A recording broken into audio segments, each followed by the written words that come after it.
Good morning, guys. Morning, sir.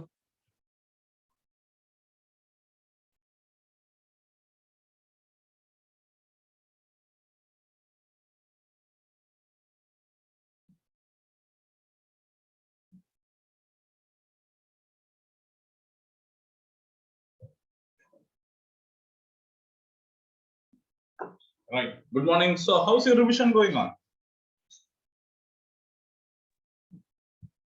Good, sir. Good. Right. So, how many of you are appearing this year? Is there anyone who's appearing this year for UPSC exam?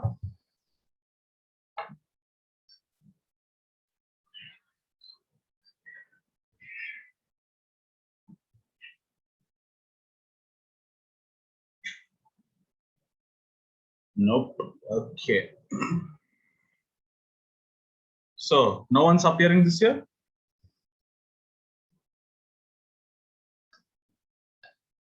(2022). Okay. Right.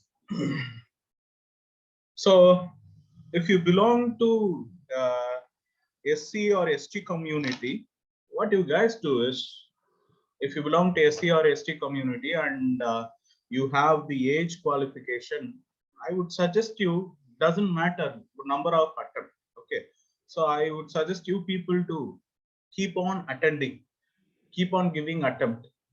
Okay, it would be an experience for you. Okay, for general category aspirants and OBC category, you cannot do that. So be cautious about your attempts. Okay, that is one thing. And apart from that, your age is also another factor. Okay, if you are somewhere around 28 or 29, again it doesn't matter. Okay, because anyways you can write the exam only up to 32 for general category and 35 for the OBC aspirant. So even if you are in 26, it doesn't matter for a general category aspirant. If you are 26, then I would suggest you keep on giving. If you are 28 or 29 for a OBC candidate, I would say you keep on giving. Okay. So see your age factor, look at your category, then decide which is best for you. Right. So how many of you yesterday saw the UPSC cutoff? Yesterday UPSC official cutoff came, right? How many of you saw the cutoff? Yes. Yeah. 93 for general category, and it was 89 something, around 90 for OBC, and it was further low for EW's candidate, then SC/ST candidates. So cutoff was very low last year. Okay, so why cutoff become so low last year was because of the CSAT. UPSC last year they made CSAT paper so difficult or so tough that people with certain background, people with certain level of preparation, they only could crack CSAT paper. Okay, certain qualification in the sense, the creamy layer people who come from good social background and the school, colleges, right, basic, good educational background, they could crack the CSAT paper. And apart from that, even UPSC aspirants who have prepared well, who are from majority of them from engineering background, the engineers who prepared well and the science background aspirants who prepared well, even they could crack the CSAT. So what I would suggest is, your people, if you're going to give next year, kindly concentrate on CSAT paper also. Okay, so year by year CSAT is becoming difficult, and especially with the reducing number of seats, CSAT will become even more difficult. Okay, so split your time in such a way that you prepare for CSAT also, you prepare for GS also. If you're exceptionally good at CSAT, even then I would suggest you to spend some time on preparation, right? Even if you're exceptionally good at CSAT, I would suggest you to spend some time on preparation for CSAT. So these are the things which I wanted to say. So keep these things in mind, guys, right? Okay. So yesterday we were seeing about soils, right?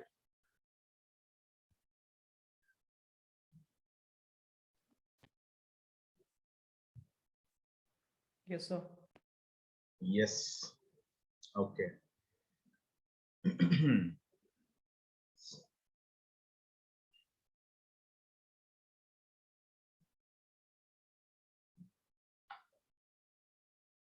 Okay.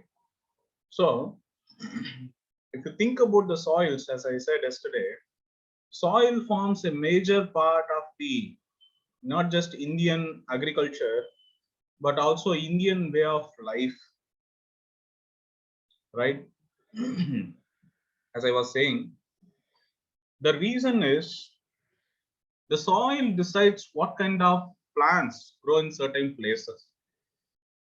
Okay, so those certain plants, those certain species of plants describes best about a state, describes best about a region.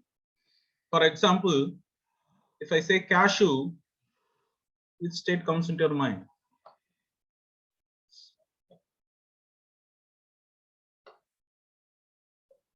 Which state comes into your mind if I say cashew?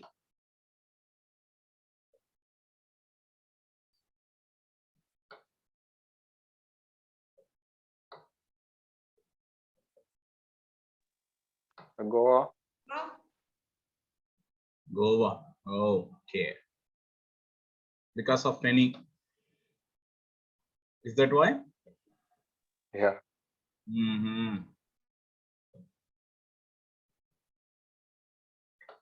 Okay. Right. So different states. No, if I say coconut, a state comes into your mind, and if I say lassi, some state should come into your mind. So the type of soil, okay, that gives a regional perspective for each of the region it grows. Okay, different region, it comes into different perspective, and especially with the type of soil, a particular crop is known for that region. Okay, it becomes the best describing feature of that particular state. Okay, if I say rice and paddy, which state comes into your mind? Sorry, wheat.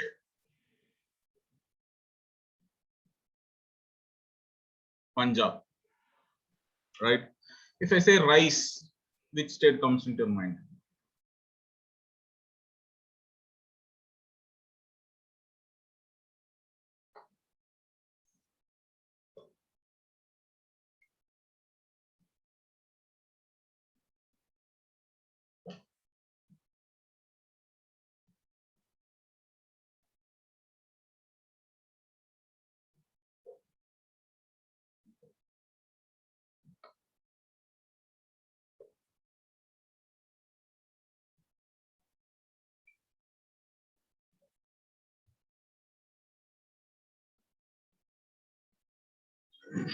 Andhra Pradesh, Haryana, West Bengal. So again, it's the coastal states that should come into your mind. Okay, the delta regions, wherever delta is there, that region is known for agriculture and especially rice cultivation. Okay, but however, Haryana also comes into mind. Even though delta is not there, Haryana and Punjab again comes into play because green revolution was there. Okay, so there are certain features, certain describing feature of certain regions, even though it is not conducive in nature, they get developed.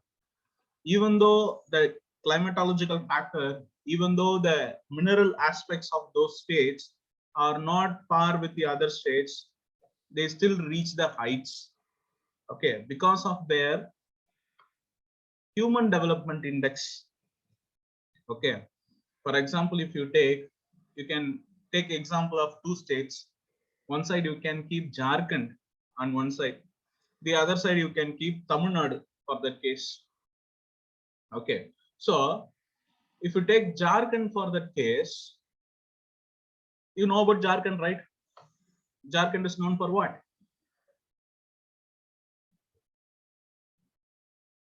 Jharkhand is known for what?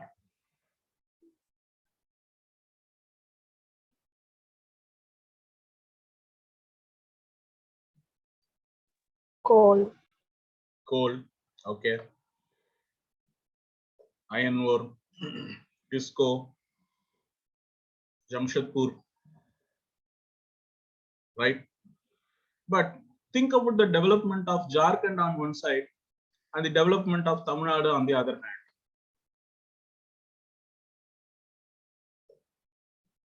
Right? If you think about the development of Jharkhand on one side and the development of Tamil Nadu on the other side, Tamil Nadu is far developed compared to Jharkhand. Okay.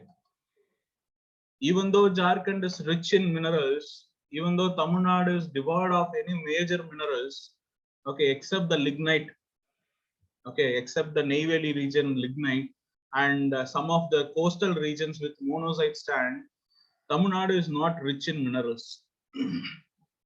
Okay, but whereas the development, as I said, the human development index, if you take of Tamil Nadu, it reached its heights because of the policies of the leaders, the farmer leaders like Kamaraj, for example, right, MGR, and the entire Dravidian politics, which concentrated on the development of education. Okay, that is the reason why Tamil Nadu achieved heights. And apart from that, industrial development, right, which is known as the Detroit of South Asia. Which place is known as the Detroit of South Asia?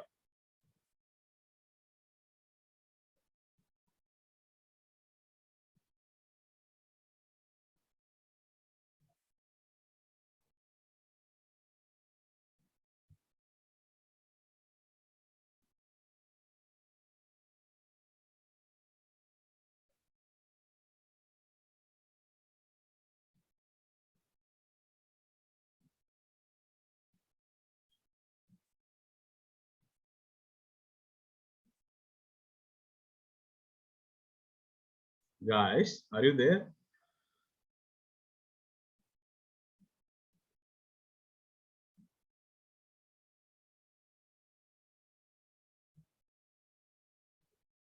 Question is nothing but I asked which state, which region is called as, or which place in India is called as Detroit of South Asia? Yes, Chennai. Okay, Detroit of South Asia means Detroit is known for manufacturing. Okay, Detroit is known for manufacturing, and in the entire South Asia, if you take Chennai, emerged as the Detroit of South Asia, nicknamed as Detroit of South Asia, or at least Detroit of India, if there is a competition between Chennai and Thailand for that case. Okay, so different people say different thing, but however, Chennai can be nicknamed as either the Detroit of South Asia, Detroit of India. The reason is the development of industries that happened on the fringes of Chennai. Okay, especially manufacturing car manufacturing units, right? Because of the industrial policy it adopted, right? Think about Bangalore for that case, right? Bangalore became Bangalore not just because of the climate of Bangalore. The reason is the support from the Karnataka government, the IT policy that Karnataka government came up in the early 1990s with the visionary of setting up of a big unit of IT related industry. That is why Bangalore achieved its peak. Okay, so if you take any region, Bangalore is, you know, the rain shadow region, which is devoid of rain. If you can try to do agriculture there, then entire region will fail and collapse. Okay, so any region you take, it should play on its positive, it should play on its strength. That's what Tamil Nadu tried to do with whatever it got. Okay, that's why Coimbatore became the Manchester of India. Right. So slowly what happened is the region got developed because of the policies of the leaders rather than the minerals, rather than the natural resources that was bestowed upon this region. Okay. So just like you can think in the world perspective, African continent is rich with minerals, but it could not develop. Japan is devoid of any major minerals, it developed. Okay, so once you try to play on your strength, play with your strength, that's when you become a success. Okay, doesn't matter where, doesn't matter whom. Only when you play with your strength, play on your strength, you will become a success. That's what happened to Japan. If you think about Japan, the entire 1940, the 1940-1945 period, it spent huge economy on fighting war. And right when the war ended, Japan itself got ended. The two bombs in Hiroshima and Nagasaki made the entire region collapse to dust. Okay, Japan started its industrial revolution around 1950s only. Japan is the latecomer for industrial revolution. However, Japan got developed so fast and so quick because of its strength. The strength is human development. Its concentration on its focus on how to develop humans. That's where Japan succeeded. That's what happened to uh, Tamil Nadu for that case. Okay, that's what happened to Kerala for that case.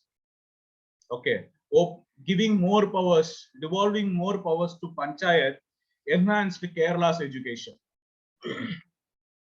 Okay, opening schools near villages enhanced Kerala's education. Opening schools near to village so that girls can travel. Okay, I mean, there's no necessity for girls to travel a long distance. Is why female education in Kerala increased multifold. Right? So some of the regions, they say religious reasons why girls are not sent to school. Okay, especially with Islamic community, that's what they say. Wherever Islamic community is there, they won't send girls to school. Okay, because of the orthodoxy of that religion. But the complaint became entirely null and void when it reached Kerala. The reason is, again, Kerala proved that it's not because of religious factor, it's because of the distance factor. Okay, so one side Kerala devolved its power to panchayats, that is the municipalities, corporations, panchayats, the local bodies. The other side, Tamil Nadu opened schools all over the state. Okay, they concentrated on human development, they concentrated on industrial development. The other side, Kerala concentrated on its strength, sending people to Gulf one side and devolving powers to panchayat. Okay, think spices, tea. So only when you play with your strength, only when play upon your strength, you will build a bright future. You will build a bright, a perfect, a country, a state, or a district, or even a village. So for you guys also, try to find your strength. Okay, play upon your strength. Everyone will be having weakness one or the other way. We are all humans. Okay, we are all humans, and of course we all have weaknesses. But unfortunately, if you try to concentrate more on your weakness, you will forget what your strength is. So what you people do is try to find your strength, play upon your strength, and find your weakness also. Try to cover your weakness. Okay, especially for UPSC, that would fit. Some people are good at memorizing. Okay, so what I would say is play on your strength. There are subjects like history, there are subjects like art and culture, for that case, history, art and culture. There are subjects like a good proportion of mixture of both, memorizing, that is facts as well as analytics. Okay, concentrate on your strength. If your weakness is analysis, then try to cover it up. Put some more effort. Okay, so that you can escape. Right? If you are good at analysis, well and good. Okay, concentrate on your strength. Concentrate on the subjects which gives more focus on your strength, like geography. Okay, for example, right? So polity, history for the people who can memorize well. For the people who can understand, analyze well. For you, it's geography, economics, environment for that case. Okay, so play upon your strength. Try to find your strength. If you are good at analysis, go for analysis. Cover the subjects the best you can, and the other subject also you should do. But it's okay if you are little weak there. If you are not able to do as many questions as your friend, it's fine. Okay, if you see the UPSC question paper, it is a fine mixture of both the sides. Okay, 100 questions are there. If 100 questions are there, some 30 questions will be concentrated on those people who can do good analysis, and some 30 questions would be only for those people who can memorize, who can remember a lot of things. Okay, and the other questions are a mixture of both. So if you are really good at one thing and really bad at another thing, it's very difficult. Okay, if you're really good at one thing and somewhat manageable, okay, it's, of course it is practice, right? You cannot take a guitar and play in one day, right? So anything that you take, it needs a lot of practice. Once you do start the practicing, slowly you can become better. You can build yourself better in those areas where you are weak, and apart from that, where you are strong, make it the best out of it, right? Do you understand? Yes, sir. Yes. So this is what this fits perfect for the states also, for the countries also, for the world also, right?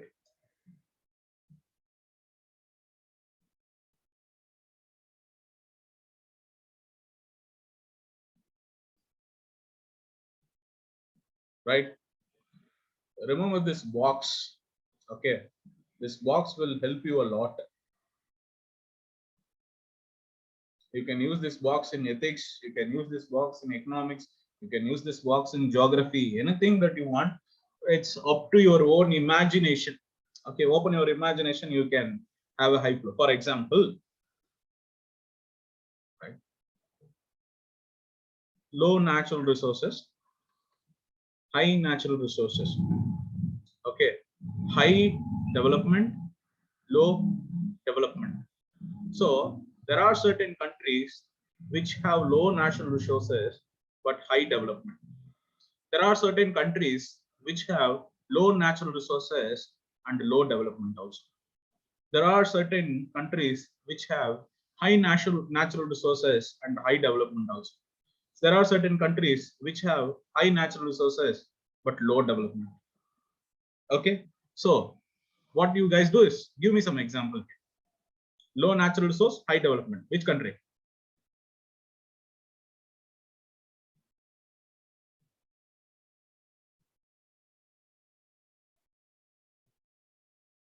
Japan. Good. Right? Okay. First category, Japan. So second category, that is low natural resource and low development. Which country?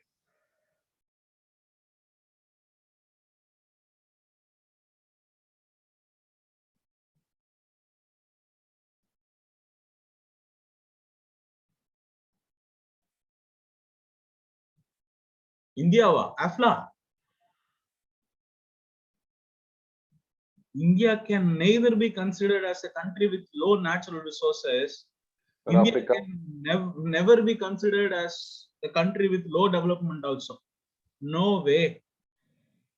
You know India, right? India is the third largest economy in the world in purchasing power parity terms. Right after United States of America and China, India is the third country that has the highest, largest economy. Okay, India is the third largest economy. So It's not fair to say India is a low development country. Okay, Anjana, Africa is a continent, Anjana. Africa is not a country, it's a continent.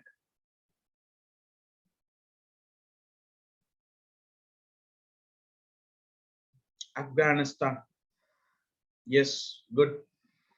So, third category, high natural resources and high development.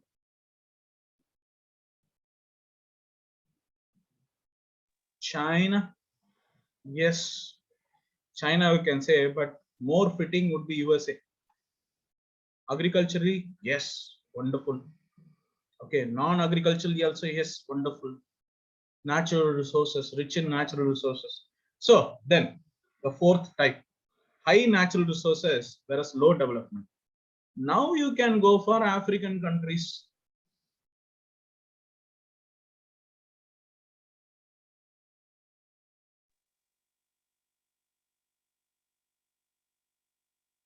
Egypt. Hmm? Egypt. Egypt cannot be considered as a low developed country. Low development, low in development. Sudan, yeah, you can say Sudan for that case. Yes, you can say Sudan, yeah, Rwanda, or any country in the coastal region. Senegal, okay.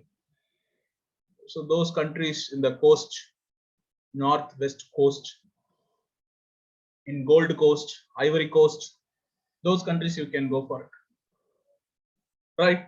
So what you guys do is then think about India, okay? Think about India and fill the box.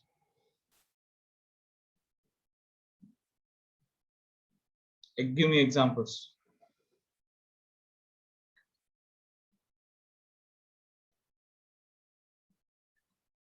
High natural resource, high development. Low natural resource, high development, right? High natural resource, low development. Low natural resource and low development.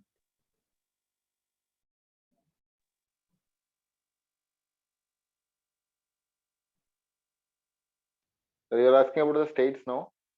Yes, states of India. Bangalore first. Huh? Bangalore. Karnataka. Karnataka comes under which category? First category. First category. Why are you going to Karnataka when you have Kerala? I don't understand. Sir, high development. And then Yeah, Kerala is high development only in Kerala. That's what statistics says, man.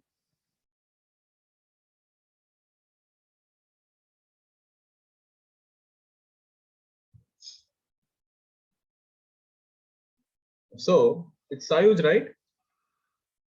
yes, sir. Okay. So Sayuj, you doubt that Kerala has whether has high development or not? Is that it? No, I asked comparing to Karnataka like that, sir. Yes, To the comparing to Bangalore. Karnataka, Kerala is developed. See, you must understand one thing. What is development? Again, comes under a different perspective. Just because someone has a lot of money, okay, doesn't mean development, right? Consider a person who has a lot of money, but bestowed with blood pressure, diabetes, right? Heart problems. Do you consider this man as the developed one, or consider someone who has comparatively little less money only, but healthy?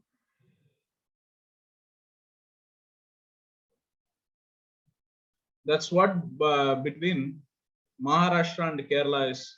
That's what between Karnataka and Kerala is. The reason is, though these states have more GDP than Kerala, the problem is Kerala, the health indicators of Kerala, if you take, it is very good, right? It is the best in India. Okay. The southern states, all the southern states are the best when you compare the health indicators. But however, the best of the best is Kerala in that case, right? You think about literacy, health, okay, various factors. If you take, Kerala comes before Karnataka. So development is again a perspective. Okay, just because a state has more GDP doesn't mean it is more developed, right? Okay, sir. Yes. Okay. So second category, high natural resource, low development.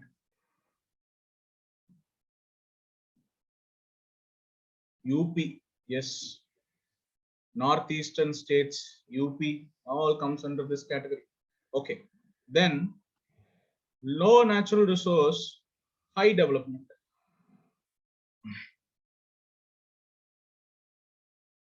Yes, TN. Okay. Then low natural resource and low development category.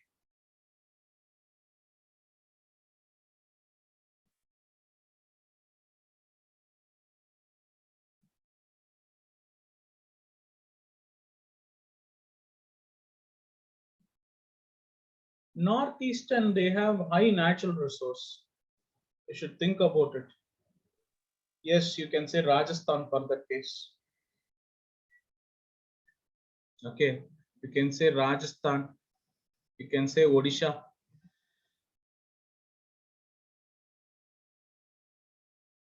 right? High natural resource, low development, Uttar Pradesh, Jharkhand, northeastern states, all comes under this road. Okay, so then there is a concept called population pyramid. Okay, there is a concept called population pyramid, right?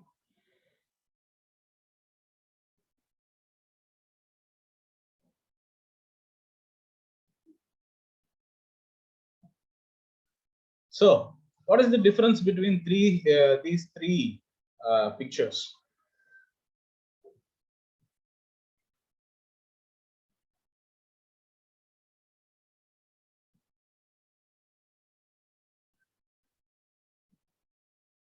What is the difference between these three pictures?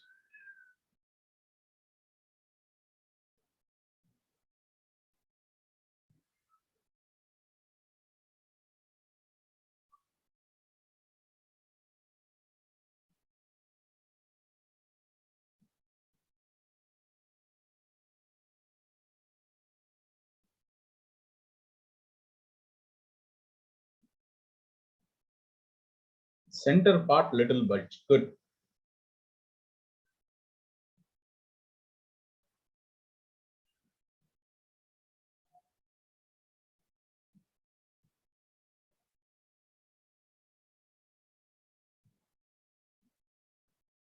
Steep decreases move up in second. Okay, good.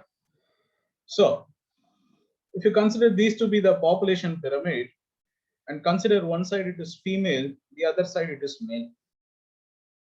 Okay, this is people with age 0 to 5, then 5 to 10, then 10 to 15. So it goes on, and around 60 it's over. Okay, again here 0 to 5. Okay, it goes on somewhere around 40 to 45. Okay, and here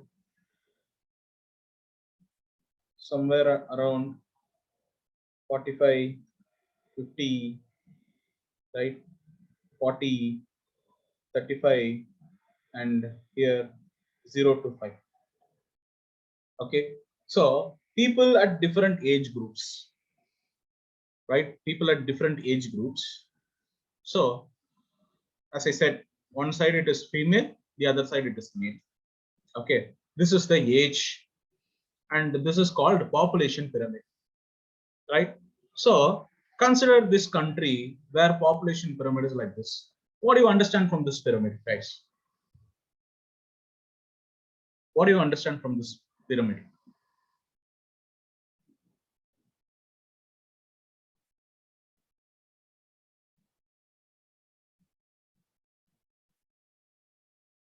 You understand, right?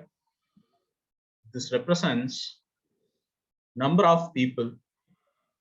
This represents, right? This represents people at different age.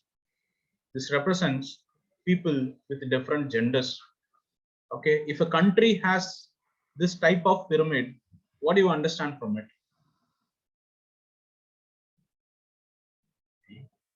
D. I didn't ask Young any question. peoples are more in number. Not getting what? Young peoples are more in number than Okay. older peoples. Okay, young people are more in number than the older people. Okay, good. Then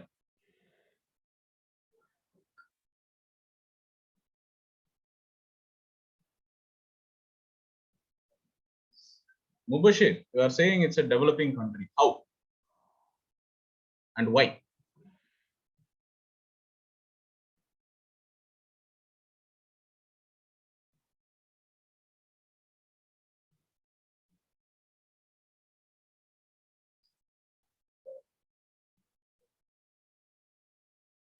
Come on, guys, think. Old people are less, young are high. Doesn't mean it's a developing country. Not necessarily. China doesn't have this feature. Still, China is a developing country.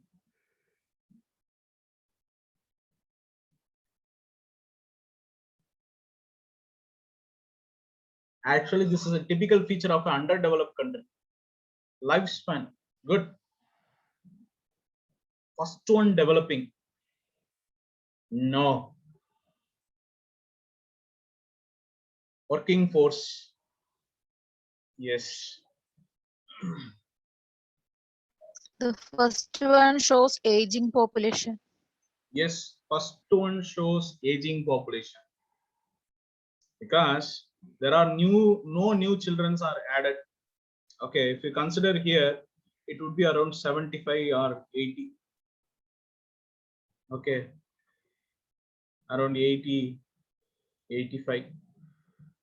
Okay, first one, if you see, no new children are added. People are living for a long time. Okay, the bulge is there near aging population who are going to retire just in a span of 10 to 15 years. Okay, in a 10 to 15 years, the entire country will become short in labor because no youngsters are there, low youngsters are there, and no new children are added. Okay, and after some time, what will happen is this region will become into this region where almost it is flat. Okay, even more increased life expectancy, even more reduced working population, even more reduced number of children. Okay, this is a typical feature of developed countries. For underdeveloped country, new children are added. A lot of new children are added, but however, before they turn into at the age of 10, a lot of children died. Why?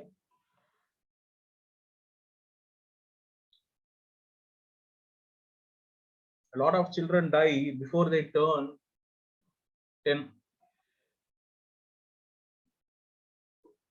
Why? Lack of health care. Lack of health care, right? Lack of modern hospitals, right?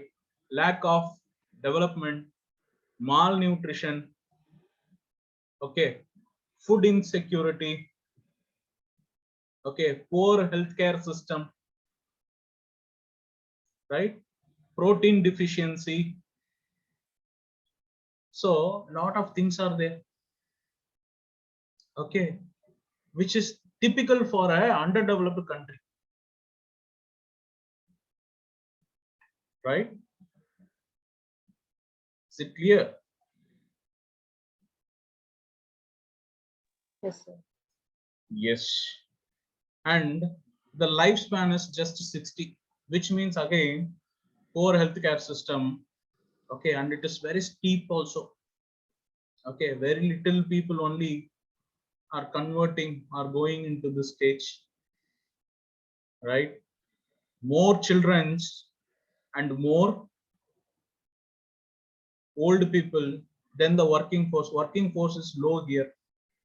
Okay, whereas India is an amalgamation of these both pyramids. Okay, if you see, the bulge for India is there near 20-25 years old, which means just in a span of 20 years, India will also enter into aging population. But for India, it will happen entirely different case. Okay, Kerala, Tamil Nadu, Karnataka, Andhra Pradesh will enter into aging population, whereas UP, Bihar, all will enter into stabilizing population category. Okay, that means more children will be there in Bihar, UP than in Kerala and Tamil Nadu. So one part of the country will become aging country, aging side. The other part of the country will be developing. Okay, so if you consider this particular pyramid, you can see that people at the age of 75 to 80, which means high life expectancy, right? Yes, sir. Is it clear? Yes. High life expectancy, which means good healthcare system. Okay, low number of children. Reason is people are educated. Okay, people don't want to give birth to children, right? Developed, and so many other factors, right? So a developed country, aging population, it's the feature of this country. And if you consider this particular pyramid, which means even more the case, right? So keep these things in mind. It all will be helpful in human development for you.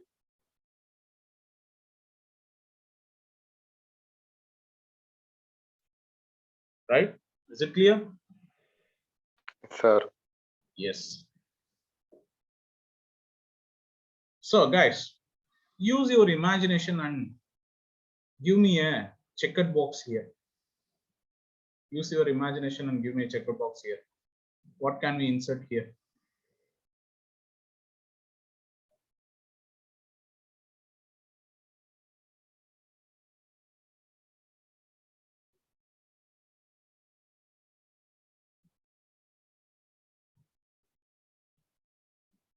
Use your imagination.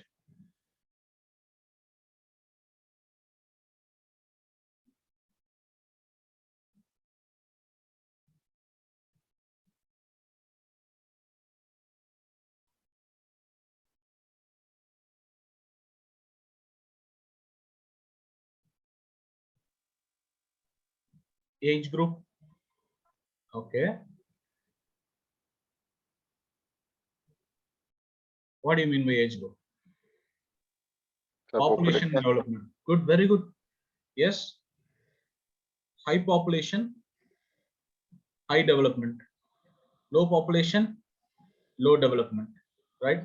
High population, high development. High population, low development.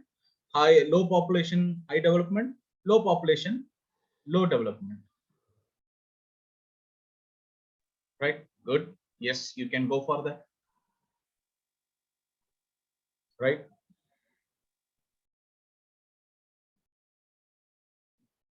You can use it for other subjects also. Ethics for that case. Right? High morality, high skills.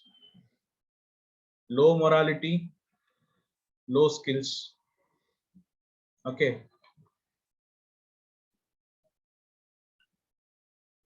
People with high morality and high skills are those people like Mahatma Gandhi, right?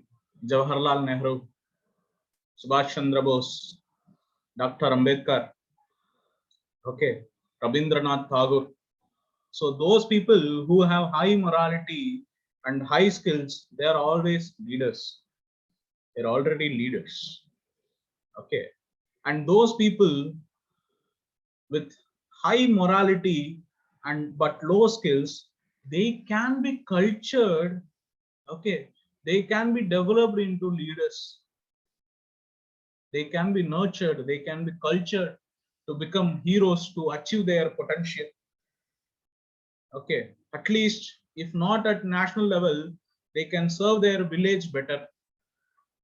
Okay, as a counselor, they can serve the government better at a group 4 level. Okay, because they have high morality. Okay, and the category where low morality, low skills, those people are fit for nothing. You don't have to worry about them. Okay, the maximum capacity is there. They can steal a bicycle. Okay, they can steal vessels, right? This is what their maximum capacity is. You don't have to worry about those people with low morality and low skills. But where you have to worry is the people with low morality but high skills. These are the real danger. These are the people who are really dangerous, right? Example. Any example?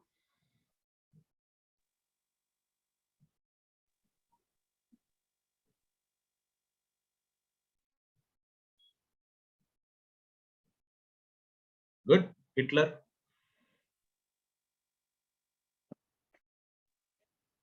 Then a lot of examples are there. What about Modi? Yes, I'm coming to say. I mean, Nirav Modi. Okay. You should not mistake me. I am not saying Narendra Modi. I am saying about Nirav Modi. Can think Modi for that case. Right. Sir, So, and a lot of people are there. Okay. Modi is there. Then you can think about a lot of people are there. But if I say it would become more very political here. So, anyways, so not just Nirav Modi. You can think about Vijay Mallya,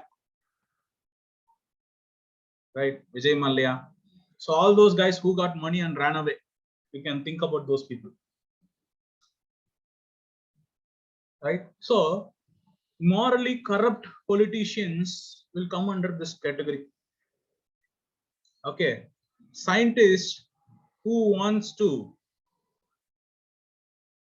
uh, you can say about virus, right? Those people who produce virus. Okay, cyber terrorism, right? Terrorists. Okay, you don't have to worry about those terrorists who are playing in Afghanistan. Okay, those are not the masterminds. Those are the people with low morality and low skills. Okay, you have to worry about those terrorists who has low morality but high skills, like Osama bin Laden. Anyways, he is dead. Okay, so morally corrupt politicians, terrorists, and a lot of people are there. These are the real danger. Okay, so use your imagination. That's what I say. You can use the same box in any category you want, in any subject you want.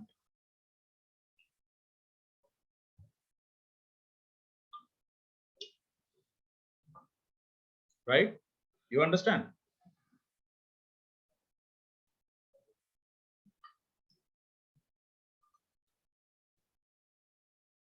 Good. In UPSC exam, UPSC never asks you to limit your knowledge. Okay. So if there is a question related to economy, you are free to use geography there. Okay, if there is a question related to environment, you are free to use your knowledge on polity there. Okay, if there is a question related to development and security, you are free to use history there. Okay, UPSC don't want to limit your knowledge. Okay, they don't want to limit your answers. That's why UPSC questions are always comes in broad sense. Okay, question will be always in broad sense, but it is up to you how you are going to use the knowledge, right? It's you who should able to interlink between different subjects, right? If they are speaking about environment, you can go to article 21, you can speak about right to life. Under right to life, right to environment is there, right to water is there. Okay, you can speak about anything you want. It's environment, still it is environment, but you can use your polity knowledge there, as I said. Okay, if you are speaking about economy, you can go to agriculture and why certain regions are rich in agriculture, why certain regions are not rich in agriculture. You can speak about the geographical reasons for that, right? If the question is about development and security, as I said, you can go to history and point reasons why these regions are underdeveloped. Point reasons from history. So likewise, any subject you take, any question you take, you can provide various perspectives of the same question. Okay, don't limit your knowledge in UPSC exam. That's what I would also suggest you. Okay, if you see the question is about development, don't think it is economic. Okay, as I said just now, as I said, Kerala development is because of not the economy, not because of the GDP. It's because of its health indicators. Okay, so health, which comes under human development, which comes under economy, right? Speak about the agriculture, right? Rice, spice, coconut, and that's why agriculture is developed, right? So you can go for multiple perspectives. Speak about politics, right? So any question you take in UPSC, UPSC never stops you from expanding your answer through different subjects. Okay, don't think it is a polity question and stop thinking anything about economy or environment, then you are gone. Okay, try to provide an answer that is so diverse, which includes a lot of points from a lot of different subjects. That's how you can do well in UPSC, right? Is it clear?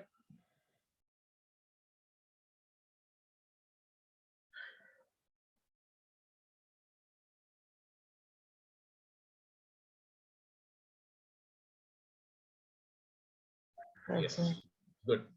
So anyways, as I was saying, Friday you guys will be having previous year question paper discussion. Okay, previous year question paper discussion of geography, both prelims as well as mains. I'll try to cover as many questions possible from both prelims as well as mains. Okay, so which means effectively by Thursday our geography class will be over, right? Effectively by Thursday, which means day after tomorrow our geography class will be over. So what is left yet to take in geography is soils, which will be complete by today, climate, right? Forest, that is vegetation, rivers. This is what left in yet that we have to cover. Okay. Apart from that, we have covered almost everything. So where my role becomes important is climate and vegetation. Okay, soil I can teach you, but the problem is your self preparation is what needed here more than my guidance. Okay, but anyways, I'll tell you, just like how for world climate I have given you all the details, so that by seeing it you are able to answer. I will do the same help in soils also. Okay, but rivers, it's entirely in your hand, guys. Okay, because for all the rivers, okay, you have to memorize the uh, tributaries, right? Tributaries only you can memorize. I cannot make you memorize. I can just tell you these kind of questions you can expect in UPSC. Once they asked about Brahmaputra's tributary. Once they spoke about Teesta. Once the question was about Ganges. Once the question was about Krishna. Okay. Once the question was about Kaveri. So any year you take, any given year in UPSC, there would be a question related to rivers. Okay, it would be either distributary or not distributed. It's about tributary. Okay, states flowing through, and apart from states flowing through, apart from tributaries, what else? Any projects related to it? Okay, origination for that case, origination of rivers. All these things only you can memorize. Okay, I can tell you, you can expect these kind of questions in UPSC. That's the maximum I can do. Right? I can provide you slides. That's the maximum I can do. But it is in your own hand whether you are going to do it or not. Right? So, shall we dive into soils now?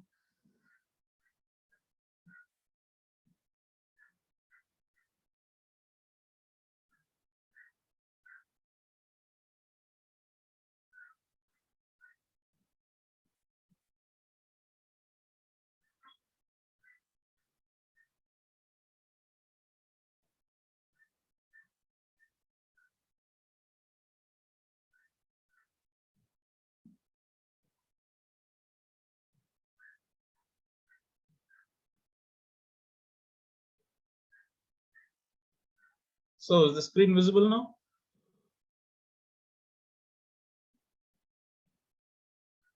Yes, sir. Yes. So, yesterday we were discussing about soil formation, and now major soil types of India. Okay. So, you know that if you geologically divide India into two pieces, one is the peninsular India, which is one of the most stable block of not just India, of the world also. And the other side, it is the soils of extra peninsula. So extra peninsular means all other regions, right? So you know that the soils of peninsular India are formed directly because of the decomposition of rocks. Okay, decomposition of rocks means, you know, the basaltic rocks was there and the volcanic eruption. So the peninsular India is majorly made up of the decomposition of rocks which are already present here. So it is called in situ. Okay, even in environment, this will come to you guys. In situ and ex situ. Okay, in situ, ex situ. In situ means same place, ex situ means different place. Is it clear? For example, if you speak about wildlife conservation, they speak about, yes, in situ means in the site. Okay, so they'll speak about in situ conservation and ex situ conservation. So in situ conservation means, for example, biosphere reserves. Okay, biosphere reserves, national park, they all can be considered as in situ conservation. Ex situ conservations could be like botanical gardens, zoological gardens, that is zoo. Okay, these can be considered as ex situ conservation. So in situ and ex situ would be important. Just understand the terminology because it will be helpful for here you in geography also, for environment also. Right? Anyways, so the soils of peninsular India, if you take, it got transported by the rivers, it got redeposited by the rivers. Okay, so This is how the peninsular India soils are formed. But however, if you take the extra peninsular soils, for example, the alluvial soils of the Gangetic plains, if you take, which are there in UP, which are there in Bihar, which are there in West Bengal, they originate from there.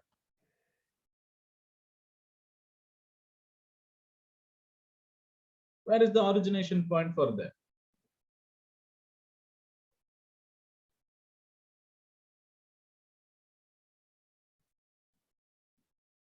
Guys, yes, good, Himalayas. Okay, so, and if you take the Rajasthan region, okay, Marustali, wind deposition, okay. If you take Karavas of Kashmir, glacial deposition. So they are all originated in a different place and wind up in a different place. So that's why they are called azonal. So again, zonal, azonal. Zonal means same place, azonal means different from different place. Okay, that's it, the differences. Shall we move forward? Yes. So these are the major soil types of India. So from this you can understand different soil types are there in India, and the soil has a lot of overlapping with climatology and rainfall of India also. Okay, once you read climatology and rainfall, you will understand this in a much better sense. Okay, so right after soils, I think we'll go to climatology. Right, anyways. So first is the forest and mountainous soils, which means the mountain areas like the western Himalayas. Okay, these comes under forest and mountainous sand or soil type. Okay, then alluvial landform, alluvial regions. So alluvial regions of India, if you take the Doab region, right, Punjab, Haryana, and apart from that entire UP, then certain parts of Bihar, certain parts of West Bengal, and apart from this entire coastal regions, if you take, okay, Odisha, Andhra Pradesh, and majority of the coastal regions of Tamil Nadu, because of the delta, alluvial soils can be seen here, right? And apart from that, certain interior parts also. See Kerala, certain regions in Kerala, other certain parts in Tamil Nadu. Okay, then comes red and yellow soil. Okay, so if you consider the red and yellow soil, you can see the entire region of Jharkhand, Chhattisgarh, Odisha, and majority part of Andhra Pradesh comes under this red and yellow soil. And apart from that, if you think about it, majority part of Tamil Nadu and also Kerala comes under this red and yellow soil, right? And apart from that, if you take laterite soils, the coastal regions of Kerala, okay, laterite soils, and the coastal regions of South Tamil Nadu comes under this laterite soil, and in small pockets you can see laterite soil type, and then black soil. So the Regur soil region, cotton growing region of India, which is the Deccan Peninsular region, the Deccan Plateau region, right? You see this region, some parts of Telangana, some parts of Andhra Pradesh, some parts of Kerala, some parts of Tamil Nadu, some parts of Maharashtra. Okay, so majority part of the Maharashtra, some parts of Gujarat. Okay, this is why this region is known as cotton belt. Okay, black soil. Then finally, arid soils. Arid means, I hope you know, which is devoid of water. Okay, arid soils which are fit for nothing. No crops can grow here. So, but however, salt pans can grow here, right? So these are the major soil types of India. However, we'll see all those different soils and how they affect agriculture or how they help in agriculture in different regions. Okay, so the major groups, as I said, alluvial soils, black soils, red soils, laterite soil, forest and mountain soil, arid and desert soil, then saline alkaline soils and peaty marshy soils. So saline alkaline are concentrated on only in particular local areas, regional areas, and the same case with peaty and marshy also. Okay, we see that. First is the alluvial soil of India. The key word here is 46% of the entire India is covered with alluvial soils, right? From the picture, you might think it is black soil, but that is not the case. It is actually alluvial soil, which is rather widespread in India. And that is why India is an agricultural country. Because only with alluvial soils, agriculture can grow naturally. Naturally, agriculture is possible wherever alluvial soil are the largest.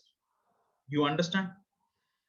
And since it is a delta region, alluvial deposition can be replenished every year. So agriculture develop in this region, right? That is why the entire Gangetic belt, Punjab, Haryana, the Doab region, and apart from that, coastal states of Tamil Nadu, coastal regions of Kerala, they all come under alluvial. Is it clear?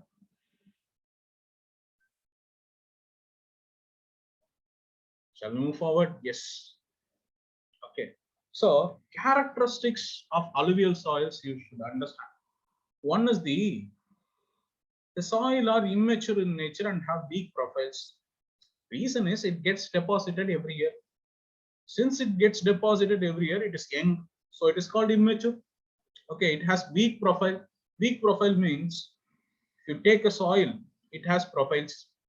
Okay, the depth. Okay, depth is there. Different zones are there, E zone, C zone, D zone, different zones are there, which is not necessary for us. Only if you're a geography option, you should know all these things, otherwise it's not important. So different zones are there. The depth of the soil won't be present in alluvial because it is newly deposited every year and it is used every year. So what happens is it doesn't have a proper profile, it has a weak profile. Okay, and most of the soil is sandy in nature and clay soils are only in certain parts you can see. Okay, you already know about canker, right? Calcareous material, canker. Do you remember, guys, canker? Canker,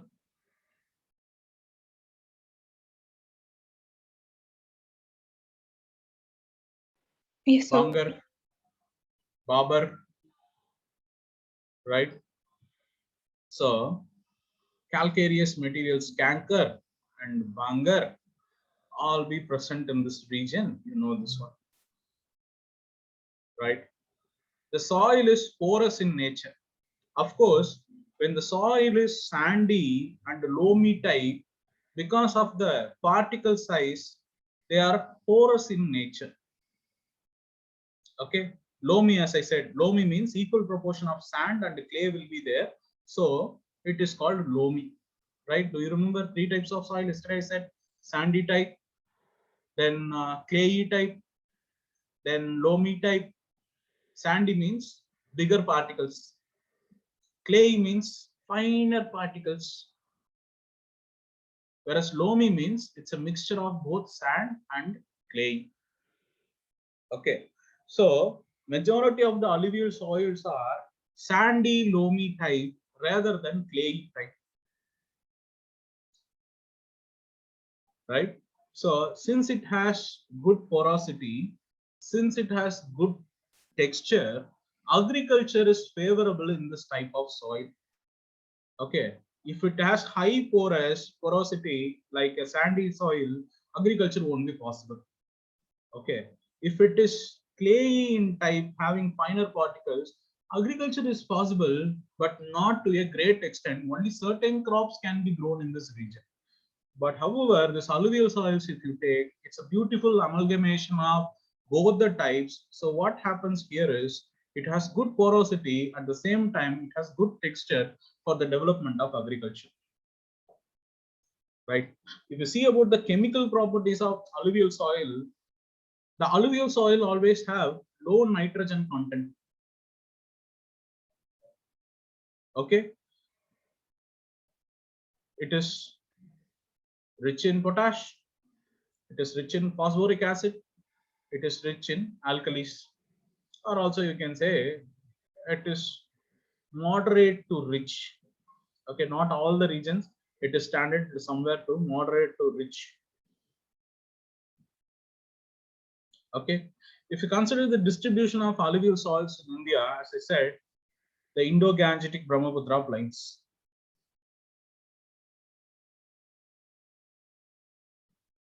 No biju, sandy soil, they won't retain water. Okay, porosity will be high. So what happens is once you pour the water, it will absorb the entire water and you won't find where it has gone. Okay, for such a sandy soil, you need a lot of water for agriculture. But unfortunately, sandy soils are those areas where wind force is high. Okay, which means arid region. So agriculture is not possible in sandy soils. Okay, and also these regions where sandy soils are there, sunlight, arid regions, right? So sunlight would be maximum. So high evaporation rate also. With high evaporation rate, what happens is capillary action will happen.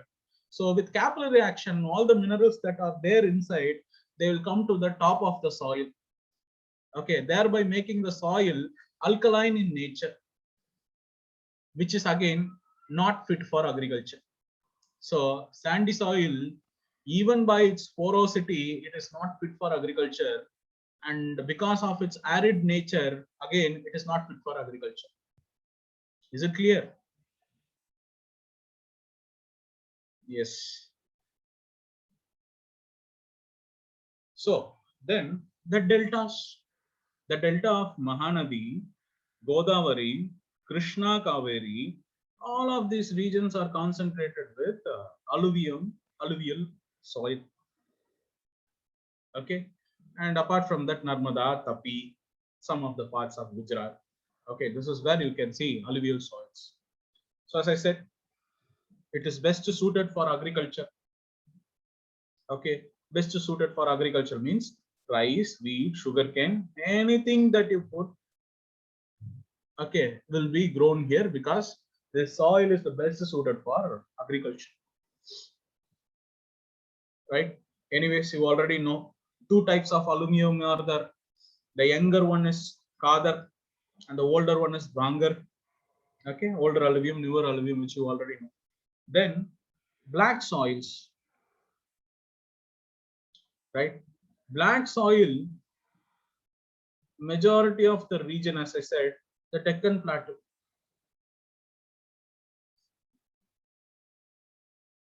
Right? Deccan Plateau region. So as I said, some parts of Kerala, some parts of Tamil Nadu, all of these regions you can see black soil. But however, majority, you know, it is there in Maharashtra and Gujarat region. So this region is known for high temperature and low rainfall. Okay, so therefore this region comes under the soil group which is dry and hot. Okay, so agriculture is possible only when there is rain. Otherwise, agriculture is difficult. But however, with the modern techniques and irrigations, agriculture is possible in this region.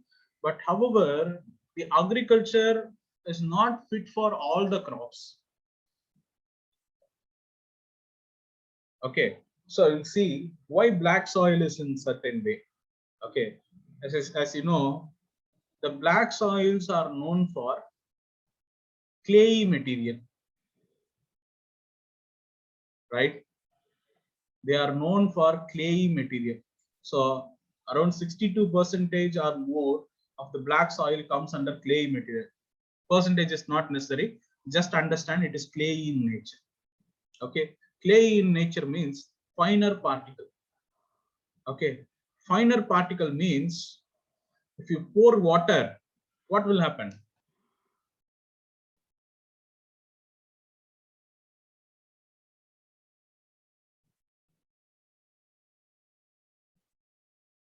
Yes, it won't get deep.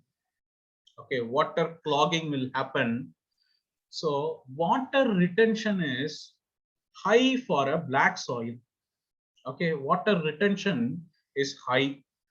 Since porosity is low, since it is not porous, okay, since porosity is low, water won't be absorbed so soon. So high water retention capacity. So even with little moisture, agriculture is possible here, right? Since it is clay in nature, what happens is once you pour water, the black soil swells, it becomes big. Okay, for example, if we consider this as the black soil blocks, okay, what will happen is once you pour water, it will become as a one single block, right? During the summer, since it is dry, it will develop cracks. By developing cracks, it will look like somewhat like this. Have you seen black soil anywhere? Have you guys seen black soil anywhere? During summer, it develop cracks and look like small blocks here and there. Yes, sir. Yes.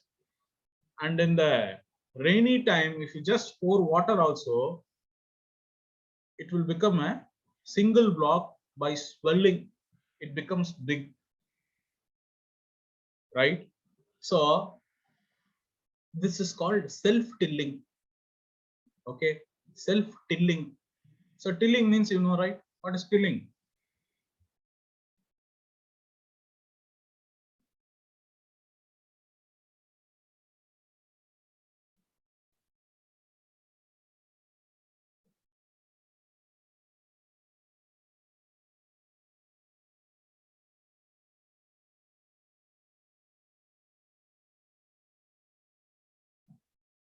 What is tilling, guys?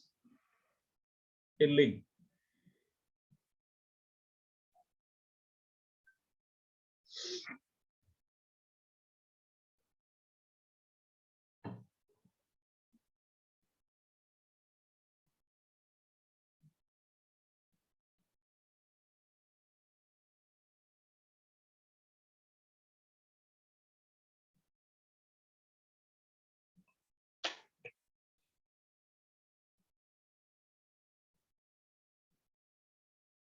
Don't know how to explain. Okay. Tilling is the process of turning the soil, right? Tilling is the process of turning the soil so that more oxygen would be available for the soil, right? That's what tilling is, turning the soil for more agriculture aeration purposes, oxygen aeration. Okay, more oxygen for the soil, it can breathe. This is what tilling is. Tilling is usually done before the start of any season. Okay, any agriculture season, first done is the tilling process. Whereas for black soil, tilling is a beautiful process because black soil has this self-tilling property. That is, during the summer, it shrinks, it develops cracks, thereby leaving more oxygen to penetrate inside the soil. Once little rain comes, it swells and becomes big, sticky in nature because it is clay in nature. Okay, again in summer, it develops cracks, it becomes small, shrinks. Okay, so this is why it is called self-tilling soil. Okay, so since it is self-tilling, If you want to till this land, it becomes very difficult. For black soil, since it is very sticky in nature, you cannot till this during the rainy season. It would be better to till before the rainy season and wait for the rain. That's what you can do for a black soil. Right? I'm sure you guys would have seen black soil. If you're familiar, if you're somewhere near village areas, since you are in Kerala, definitely would have seen black soil.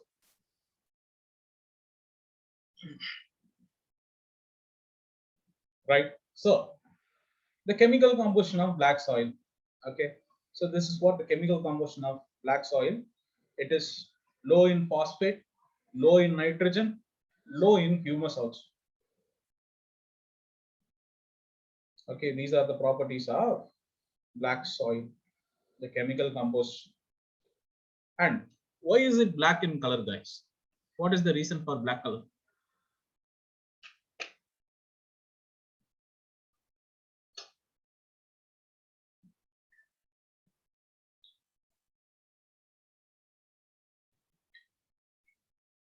Lava flow. Okay.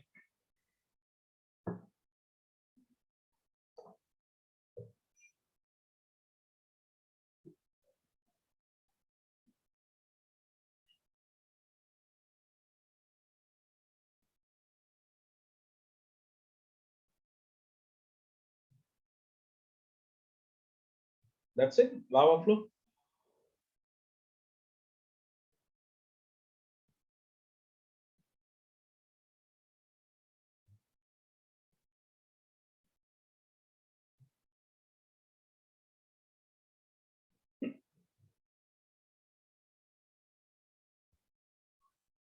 Guys, are you there?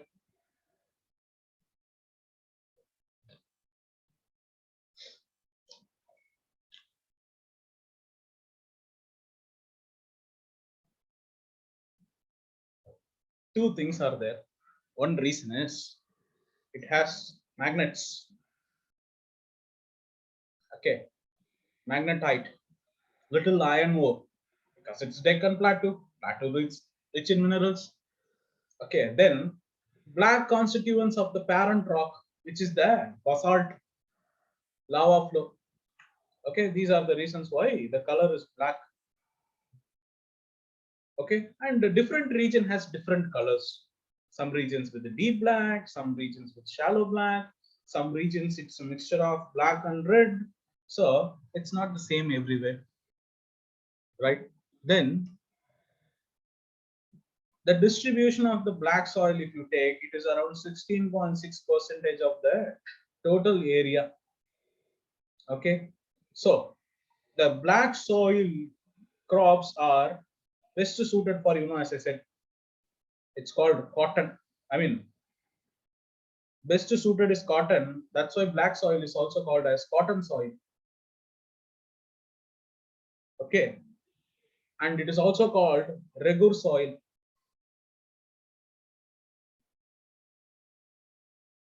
Okay, regur soil, cotton soil, all are the name of this particular soil. So for you guys, the keywords are regur, self-tilling, water retention, clay, and what else? Low in potash, humus, all those things. And apart from that, yes, during rainy season swelling, summer season developing cracks, these are the keywords. UPSC can never ask question without the usage of keywords. Okay, if you see these keywords, close your eyes and mark the answer as block soils and move on. And same the case with the alluvial also. The largest in India, right? It covers the largest area in India. Okay, it's a feature of alluvial landform or fluvial landform. Okay, it is the feature of coastal plains, right? It is created because of deposition, right? best suited for agriculture. Right? These are the keywords which will be there for alluvial soil. So if you see the keyword, just close your eyes, mark the answer and move on. Don't waste your time. Okay, because UPSC tends to ask questions for, yes, Biju, I'll tell you the answer. Because UPSC always tends to ask questions related to soils, related to anything that you take. But one thing is they'll always concentrate on the usage of keywords. Okay, with the usage of keywords, it's very difficult to differentiate between different soils.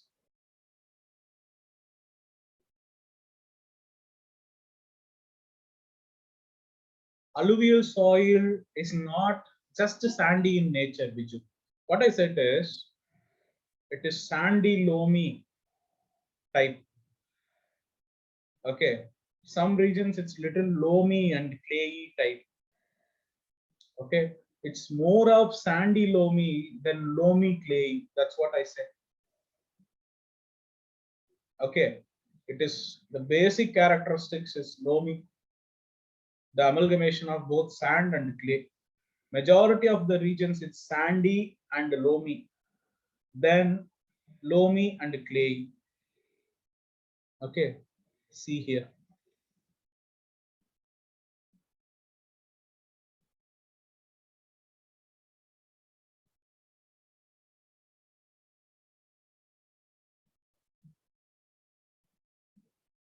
Right, this is what I said. Here, most of the sand is soil. I mean, most of the soil is sandy, and clay is little uncommon because the porosity. It is because of the loamy nature. It is more of sandy loamy rather than loamy clay.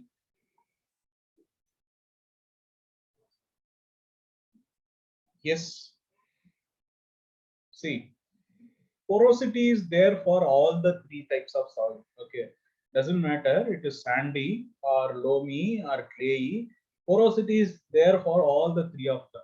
Sandy highest, for loamy moderate, clayey it is low. Okay, since it is an amalgamation of both sand and clay, it has good porosity but not very high porosity. Good porosity means water can penetrate. At the same time, water won't penetrate and just go off from the soil. Okay, it is a mixture of amalgamation of both. Since it's an amalgamation of both, you can see the feature of both sand and clay here. So it contains good porosity like a sand, at the same time not highly, I mean not very low porous like the black soil. Okay, it is it's somewhere in the middle.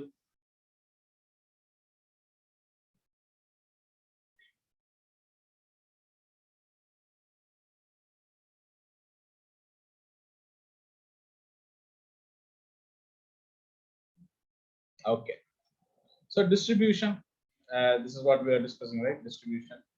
Then red soils.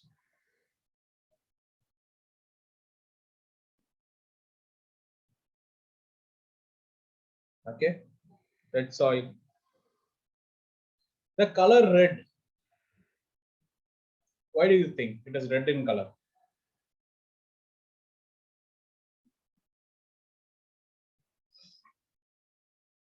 Simple, presence of iron, Fe. Okay, presence of iron is why it is red in color. Okay, both red and yellow soils are the same. Okay, both of them are same, but there is only one difference between red and yellow soil. Okay, both of them develop in the region with low rainfall. Okay, low rainfall and a high temperature.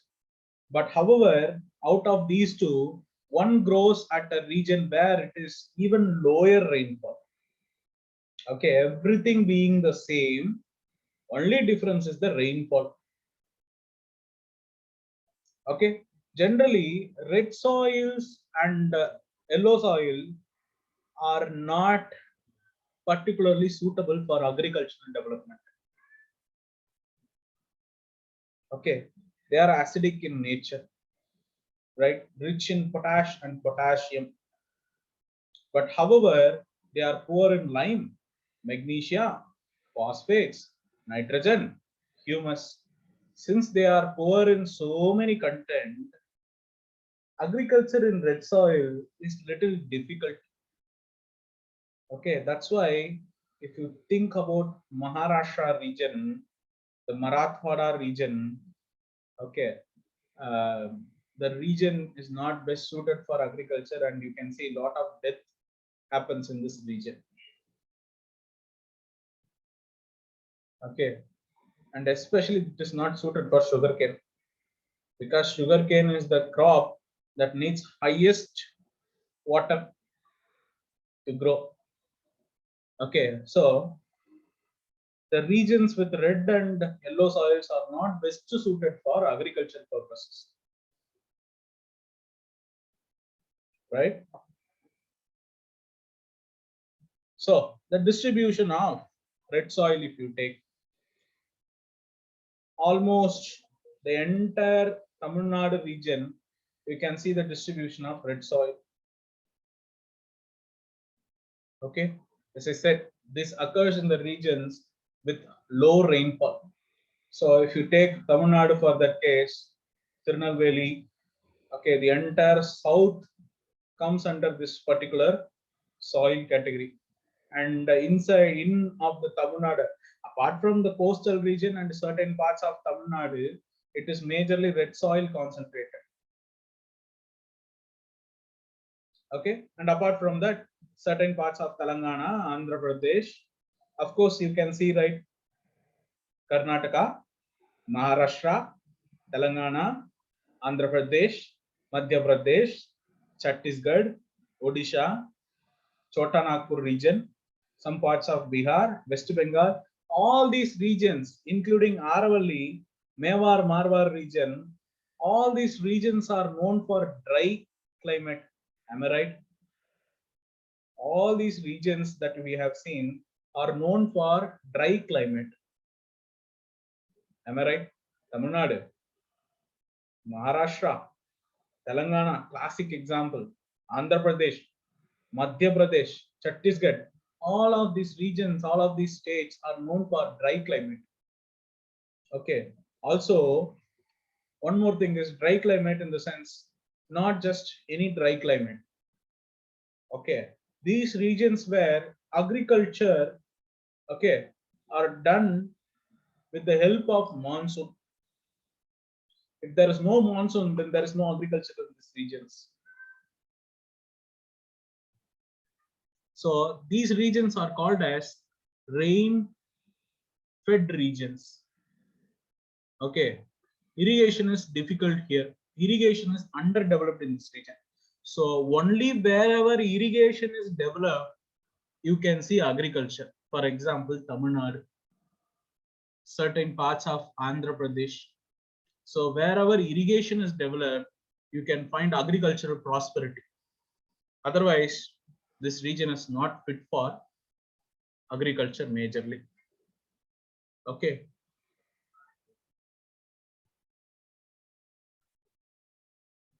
Right, then, as I said, the proper use of fertilizers, because you can see it misses major things like magnesia, lime, phosphate, nitrogen, humus. So fertilizer is necessary, and with proper irrigation techniques, okay, with proper irrigation techniques, you can grow cotton, wheat, rice, pulses, millets, tobacco, all kind of plants, right? Shall we move forward?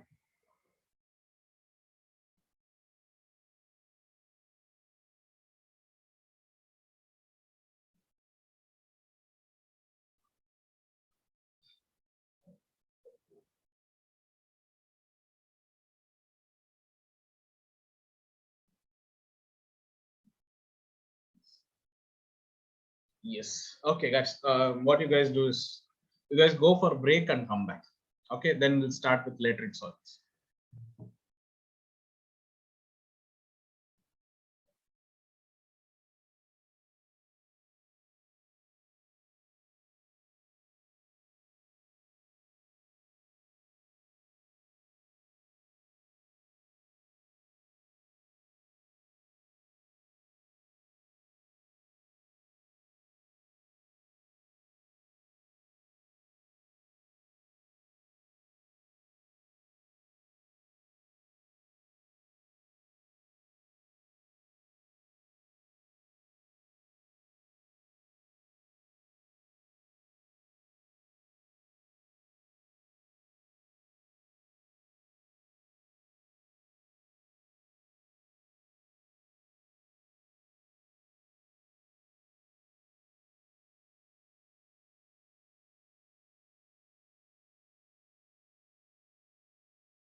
Hello guys, am I audible?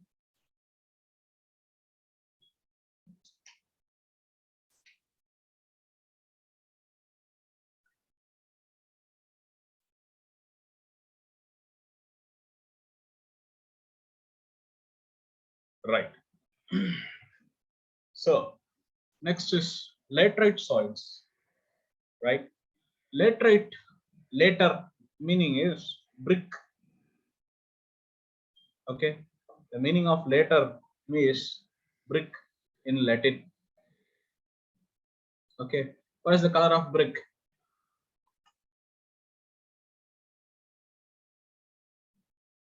What is the color of brick? Simple, red. Okay, so the only difference between a red soil and a laterite soil is the rainfall. Okay, wherever high temperature and high rainfall is there, there you can find laterite soil. Okay, high temperature and high rainfall. Whereas red soil develop in those regions which has high temperature but low rainfall. Right? Is it clear? So high temperature and high rainfall means leaching. Okay, so the tropical rainforest regions are all comprises of this particular soil called laterite soil. Okay, the soil is rich in iron and aluminum because they are heavy. Okay, whereas the lighter materials like lime and silica, they get washed away because of heavy rainfall. Right? Is it clear? So in India, where can you see regions with high temperature and high rainfall? In which of the regions?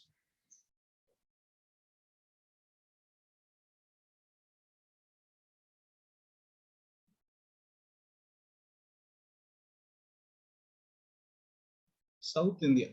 Okay.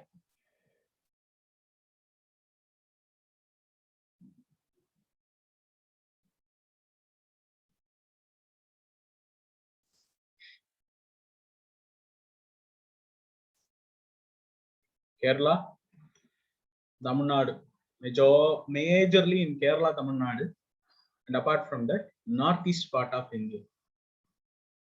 Okay, so some of the places like small regions like Rajmahalis, Vindhya, Satpura, Malwa Plateau. Okay, small regions of Karnataka, Maharashtra, all of the regions it is there. But however, majority of the laterite soils you can find in three regions. One is Kerala, the other one is Tamil Nadu, and the other one is northeastern states of India.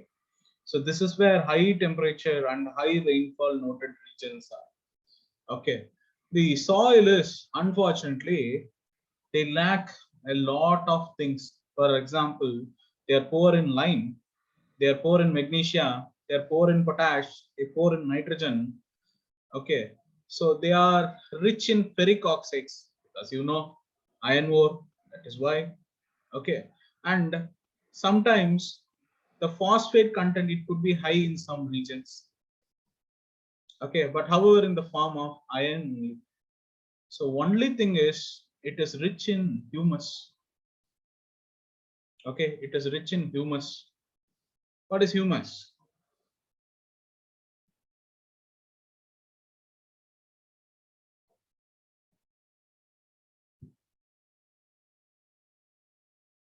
What is humus?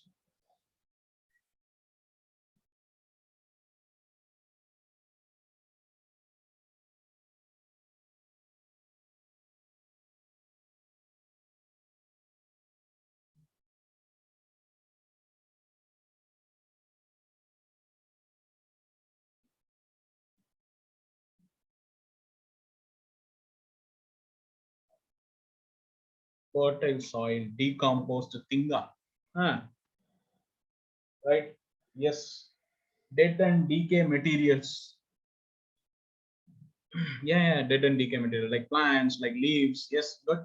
So if you consider that The soil is rich in humus. Reason is, high temperature is there, high rainfall is there, high humidity is there. So bacterial activity is high. Since bacterial activity is high, high humus content, right? That's what it is. So you guys tell me whether this particular soil is suited for agriculture or not. Is it suited for agriculture or not?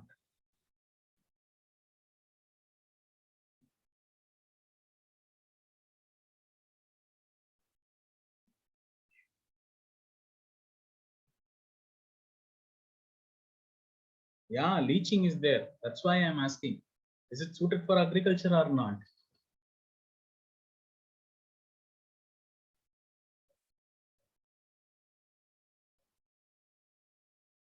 Yes, they are not suited for agriculture.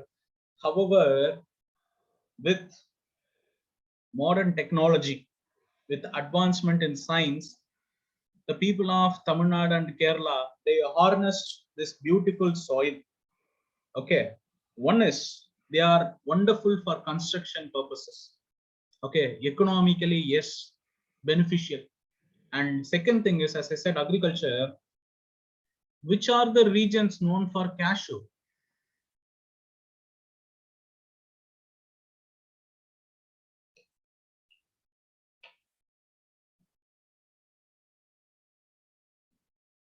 Cashew.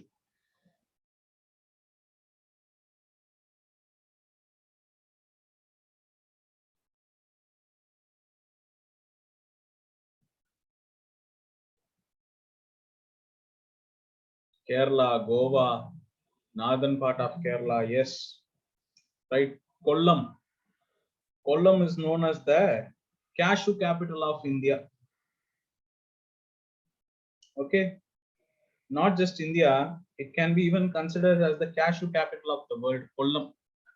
Yes, Kollam, Kasaragod region. Okay. And apart from that, the Tamil Nadu region. Okay. A lot of Tamil Nadu, Pondicherry for that case. Pondicherry. And near to Pondicherry, there's another place in Tamil Nadu. Kumbakonam. Okay. And there is one more place near Pondicherry. Okay, yeah. So Tamil Nadu, Kerala regions are known for cashew cultivation. So these regions where high rainfall and high temperatures are noted are perfectly suited for the cashew cultivation. But only difficulty is that leaching. Okay, and the soil lacks lime, magnesium, potash, nitrogen, which are particularly needed for agricultural development. However, as I said, with technological advancement and science, we are able to harness, we are able to exploit this particular soil, thereby cultivating cashew. Okay, by putting fertilizers and thereby cultivating cashew, India is one of the country which produces a lot of cashew. Okay, just a minute. Right? Yes. So India is known for cashew cultivation. India is one of the market leader for cashew cultivation. Right? The reason is laterite soil. Okay, is it clear?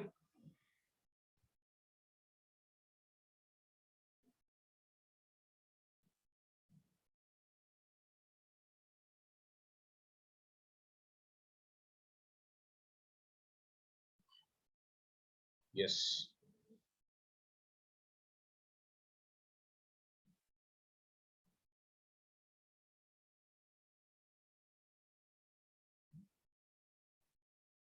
Okay, not just cashew, also jackfruit.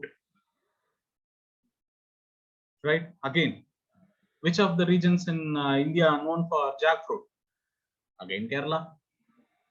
Right? And Tamil Nadu, Banruti. Okay, there is a place in Tamil Nadu called Banruti, guys. Bun and roti. Okay, bun roti. It's known for jackfruit cultivation.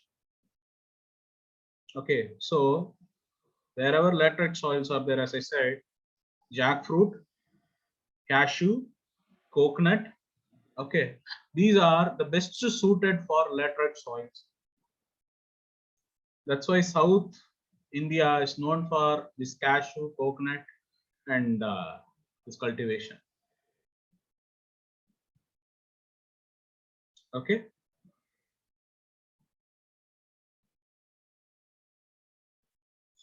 Shall we move forward? Yes, sir. Yes. So as I said, wherever irrigation can happen, coconut, areca nut. What is areca nut? What is areca nut? Sir, in Malayalam, Yeah, sure. Why not? adakka, Oh, okay. used for making pan, painting industry. In Tamil, it is called pak. Yes, sir. The dried form is called as pak here. Okay, okay, fine. Yes, areca maram, pak. Okay. So areca nut cultivation. So why we are discussing about crops and the climate is that once you understand the climate and the type of agriculture, okay, once you understand the climate and the interlinking with soil, geography, especially Indian geography, becomes a cakewalk for you people. Okay, once you understand the climate, once you understand the soil, once you understand the agricultural type, once you are able to interlink between all these things, Indian geography becomes cakewalk. Because why I would say is there was a question in 2014 or 13, I'm not sure about that. A lot of questions came from geography, okay, especially Indian geography. People thought it was one of the most factual question papers ever UPSC gave. Okay, one of the most factual question paper whether UPSC ever gave. The problem is people started to think from a very objective and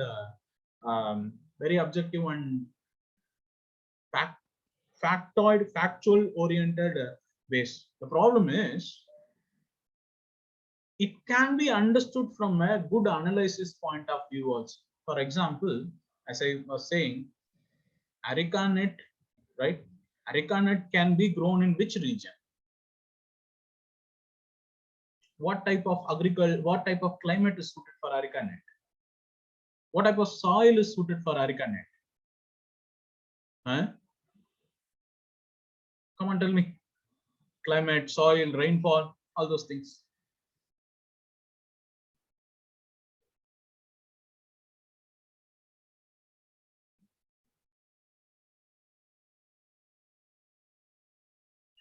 Guys, are you there? Laterite soil, okay. What about the climate?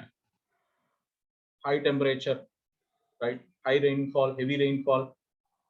Okay, these are necessary for the development of agriculture for areca nut especially, right? So the question was like areca nut and opposite it was Himachal region. So tell me whether Himachal can grow areca nut.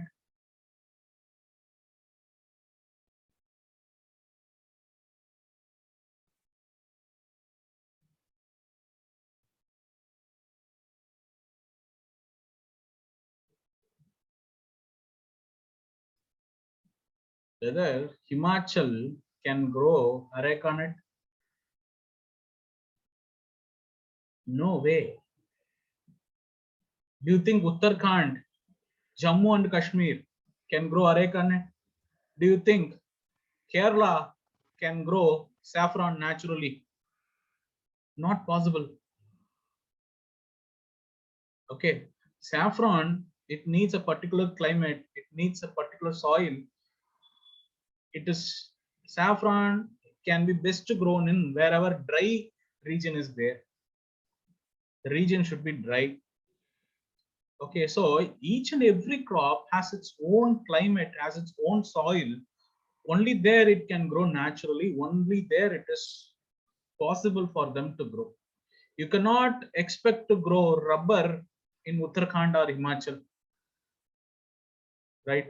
At the same time, you cannot expect a willow tree to grow in Kerala. Not possible. You cannot expect apple to grow in Kerala and jackfruit to grow in Jammu and Kashmir. Not possible. So once you understand this, the question which seems fact oriented becomes a cakewalk for you, becomes very analytical for you. So those people who, okay, ArekaNet, Himachal, okay, I have never read, man.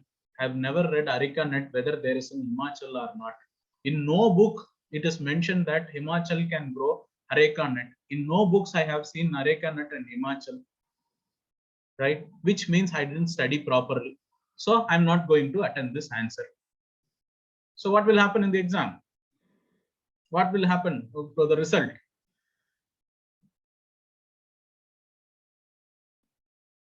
Of course, they are going to flunk, right? But once you understand what exactly areca nut is, once you understand where areca nut can be grown, once you understand what type of climate and soil is needed for areca nut, it becomes very simple.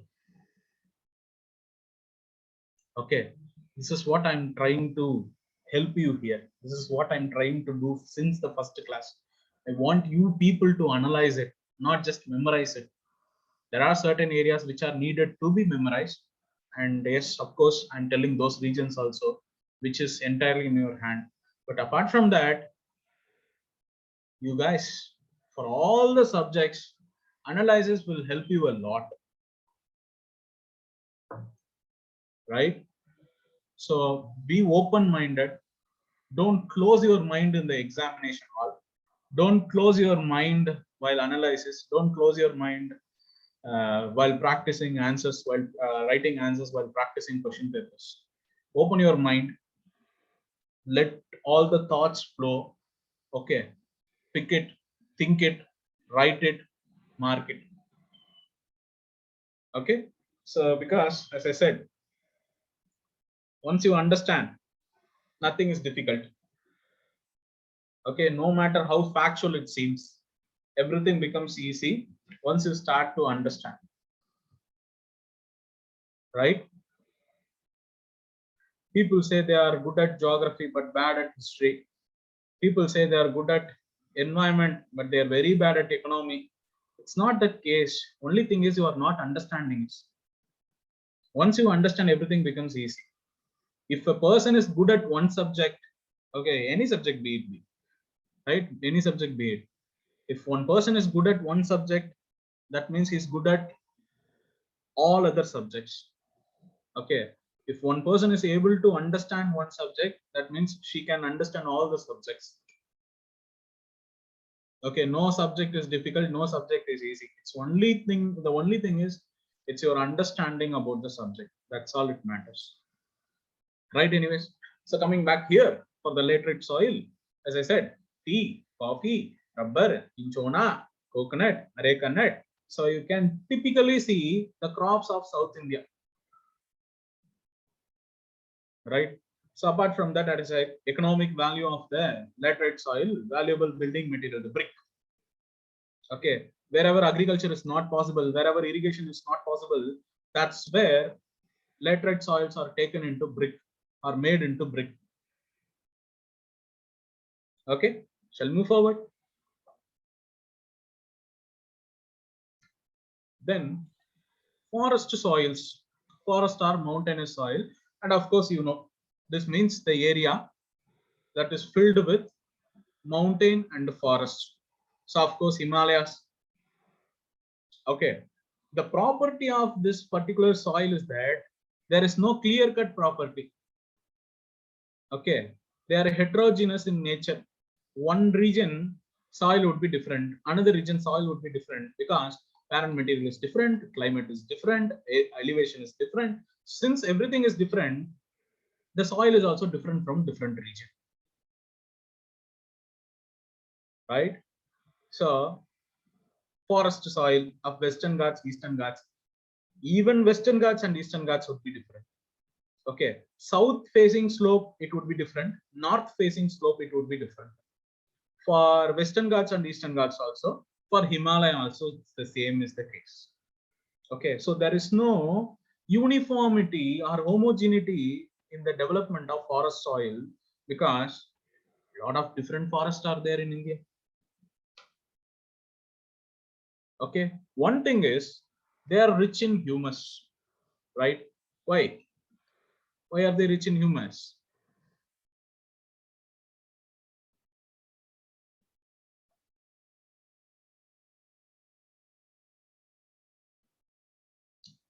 Right? Good forest.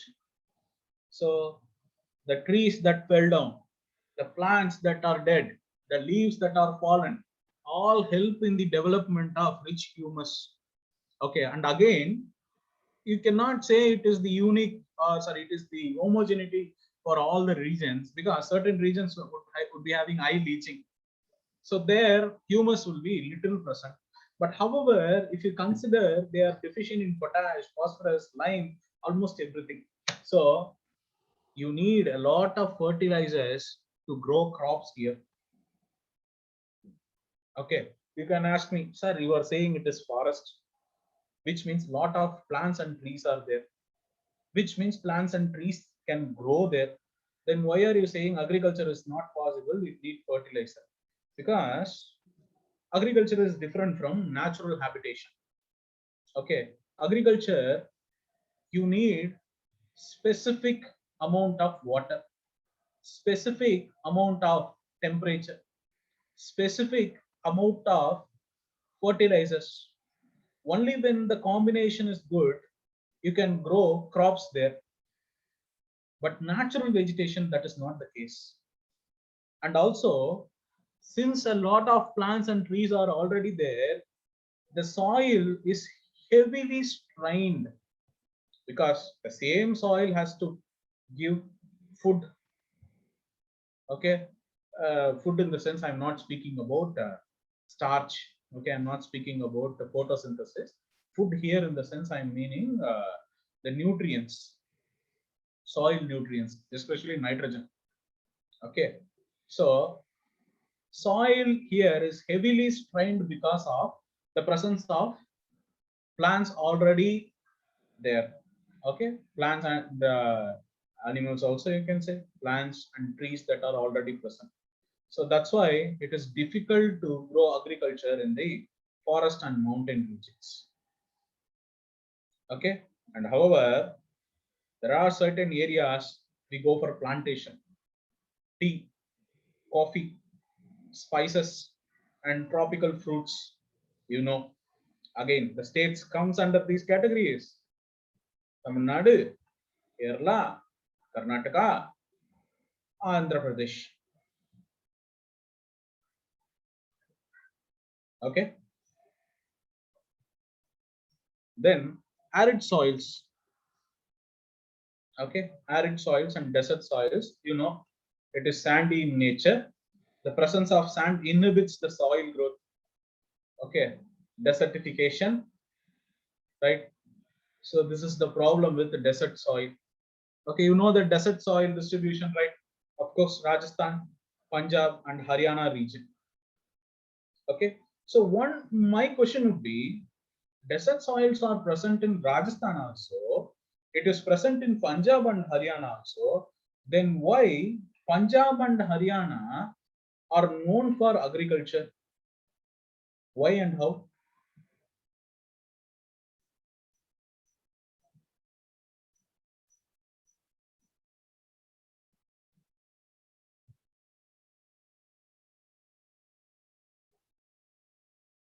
Irrigation, green revolution.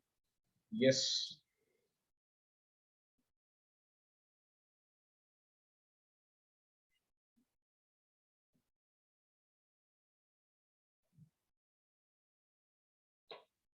right. So irrigation, green revolution, and apart from that, presence of river, Doab region. It is a Doab region, and after that, there is one more beauty called western disturbances. Western disturbances provides rainfall during the winter time. thereby helping the growth of wheat. Okay, so that's why Punjab and Haryana are able to do successful agriculture. It is not possible for the Rajasthan region. Right? Shall move forward. So the chemical properties: alkaline in nature, poor in organic matter, right? High phosphate content, high calcium content. Okay, nitrogen is low. So only those plants that are arid loving, okay, they can be grown here. Only the salt tolerant, because it is alkaline in nature, right? Only those salt tolerant dry condition plants can be grown here. For example, millets, okay, pulses, right? Only they can be grown here. Barley. That's why majority of the North Indian cuisine is concentrated on pulses and barley, especially pulses. That's the one of the most cheap protein available, right? Is it clear? Shall we move forward?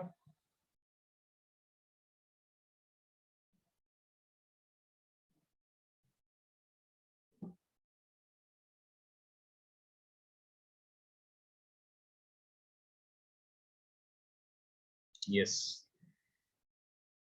Okay, so as I was saying, capillary action.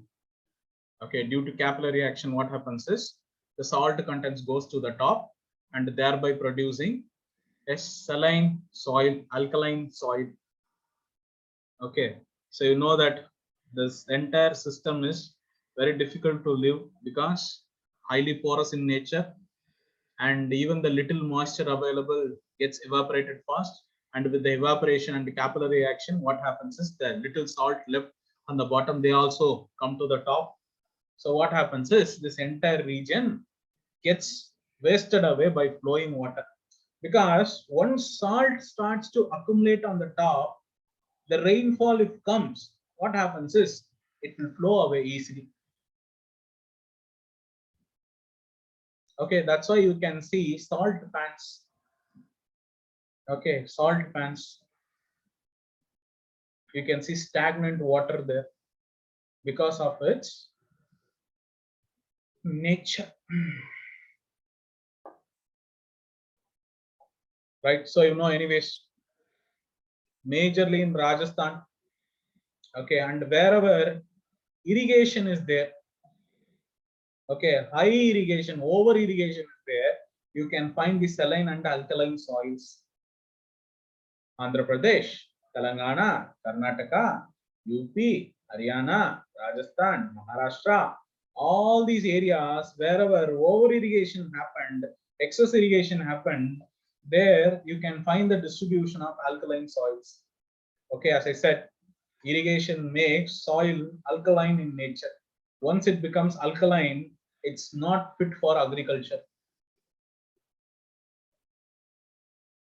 Right? And of course, in the coastal regions of Kerala, coastal regions of Tamil Nadu, coastal regions of Andhra Pradesh, okay, sea waters inundate into the coastal region. By infiltrating, what happens is it destroys the entire water table system. Okay, thereby making the drinking water saline in nature. And once it becomes saline, of course, what happens is slowly the land will fit for nothing. Right? For example, consider there is a coastal city. Okay, you can consider Chennai for that case. Okay, Chennai is one of the most severely strained because of water availability, low water availability. Okay, so consider people continuously using borewell. Okay, using different techniques to extract water from deep bore wells. Okay, so once the water under table is exploited, what will happen? What happens once the low table water gets exploited because of the extraction? 100-meter, 200-meter, 400-meter, they'll keep on going. Yes, underground water will get depleted. What happens because of that? What will happen because of that?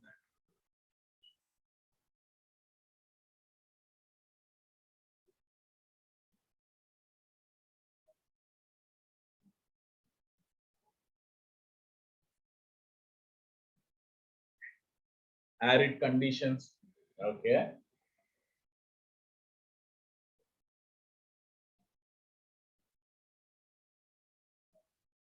Plant growth affects soil. You guys are forgetting one thing.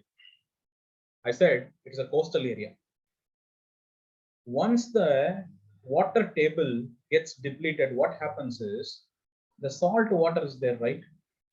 Salt water slowly sweeps inside, okay, thereby starting to fill the water table. This is called inundation. Okay, inundation, right? So what happens is water sweeps in, it gets water table gets filled. So in the long run, people will suffer because of salt water. Okay, if you go to Chennai, there are certain areas which suffer because of the salt water intrusion. Okay, and of course, nothing to blame. Population, right? This is the problem with coastal cities.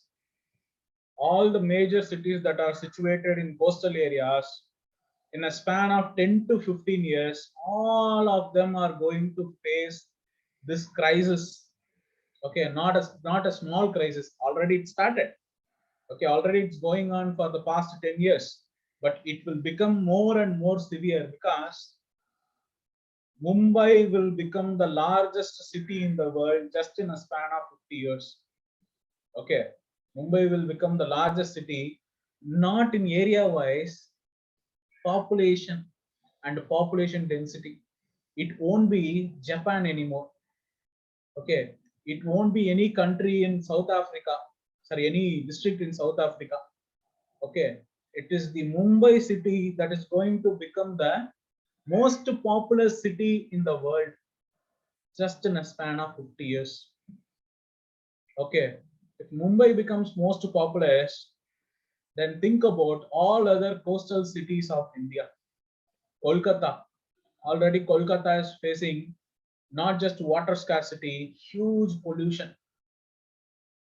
right? Kolkata is known as the city of joy, but unfortunately, Kolkata has one of the most poor drainage systems in the world. And there's no need for me to tell you about the Mumbai slums. Okay, the largest slum in the world, right? Is that right? Is the largest slum in the world or is the largest slum in South Asia? Dharavi.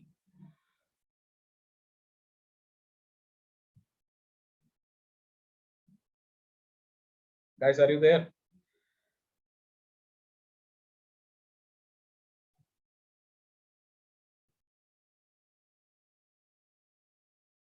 Yes, I'm asking you only. Word, yes, good. So you can understand how difficult it would become just in a span of 20 to 30 years. Okay, 50 years, I'm not sure whether we will be alive or not. So people who are alive after 50 years, all the best, man.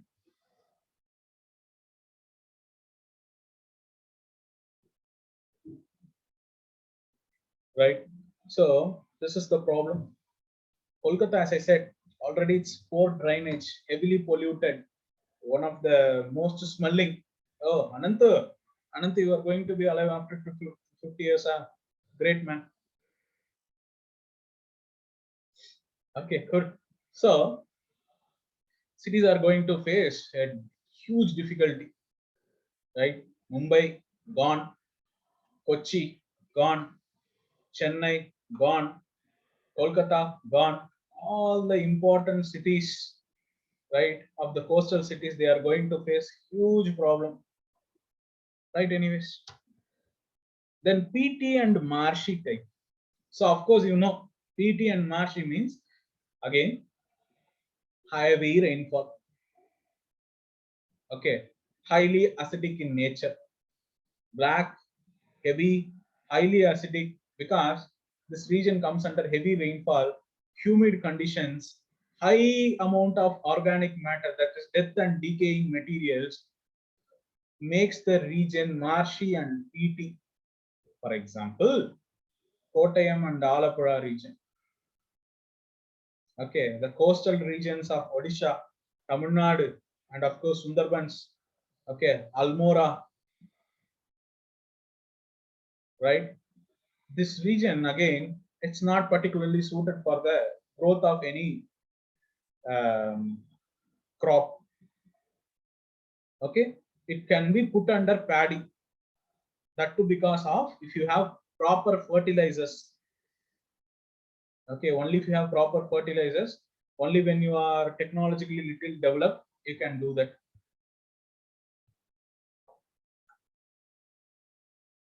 Okay, so anyways, the characteristics of Indian soils, the basic characteristics of Indian soils, if you take, they are largely deficient in nitrogen, right? Minerals, humus, and other organic materials, right? The soils of peninsular plateau, especially, okay, they are deficient in nitrogen, humus, organic materials, right?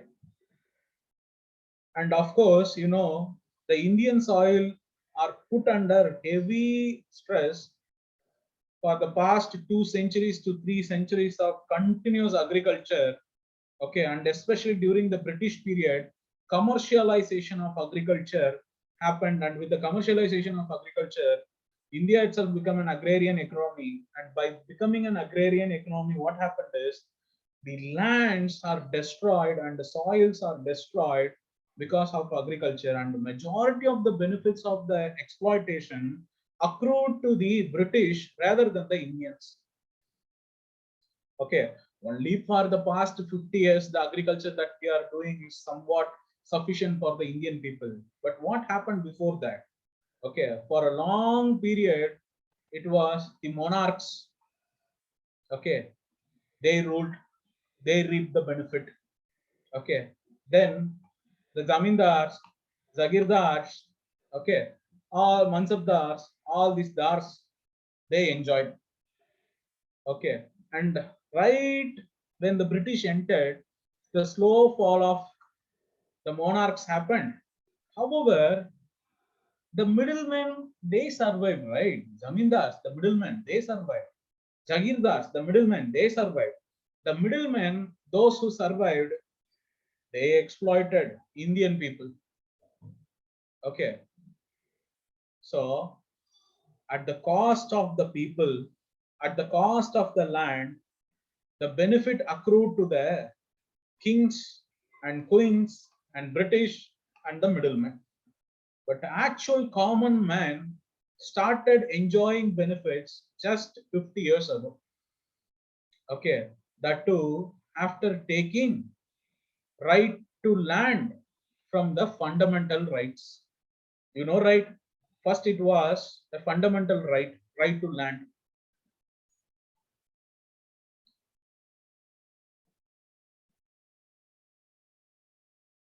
Do you remember? People who attended polity class, you must be remembering, right?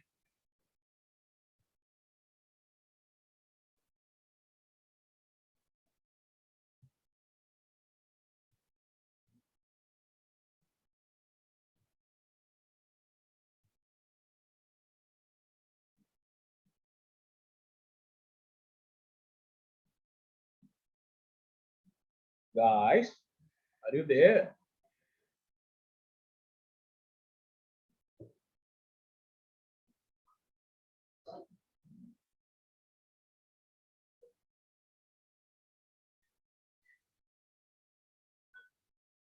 Yes, then tell me.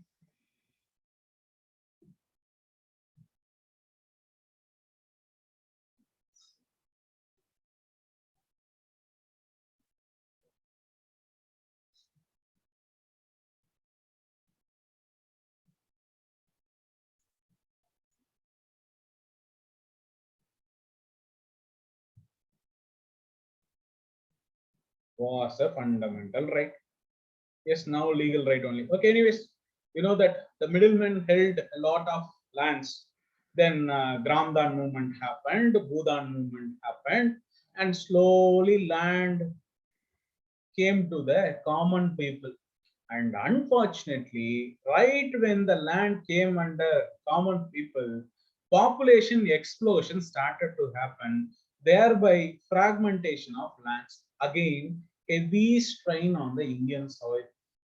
So if you see the entire history, common people suffered always, doesn't matter. Okay, which year, under whose control is that? Common people suffered, suffering, they will suffer. Right? So, anyways, the Indian soils lost its fertility. Right? So, anyways, certain regions are known for soil erosion, Himalayan regions, Chambal ravines. Then certain regions are known for less fertility, red soil, lateritic soil. Then desertification in Thar desert region, rain shadow regions of Karnataka, that is Bangalore region and Telangana region. Then waterlogging problem in Punjab, Haryana plain due to the excess irrigation, salinity, alkalinity all increased, thereby creating waterlogging problems and thereby promoting wasteland topography because of the exploitation and the increase of population and green revolution also.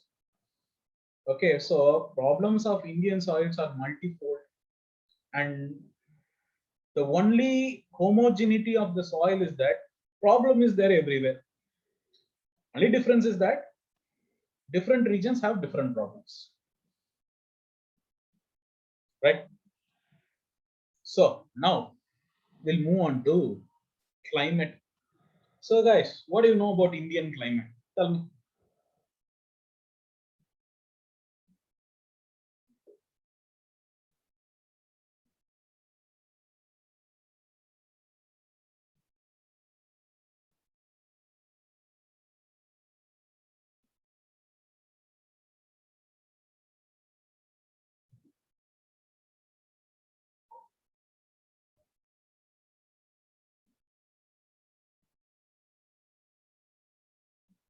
Monsoon type, tropical monsoon climate. Okay.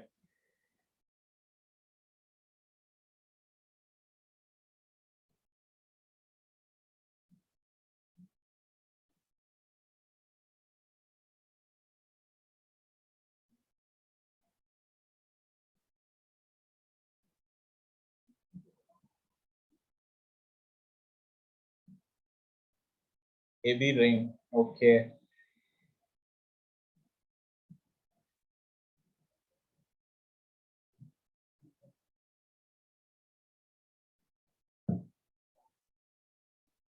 Right. Okay. So majority of these topics we discussed already. Okay. The majority of the India, though it lies in the temperate belt, it is considered to be the tropical monsoon because of the seasonal reversal of wind, because of the Himalayas, which blocks the cold air mass intrusion from the Central Asia.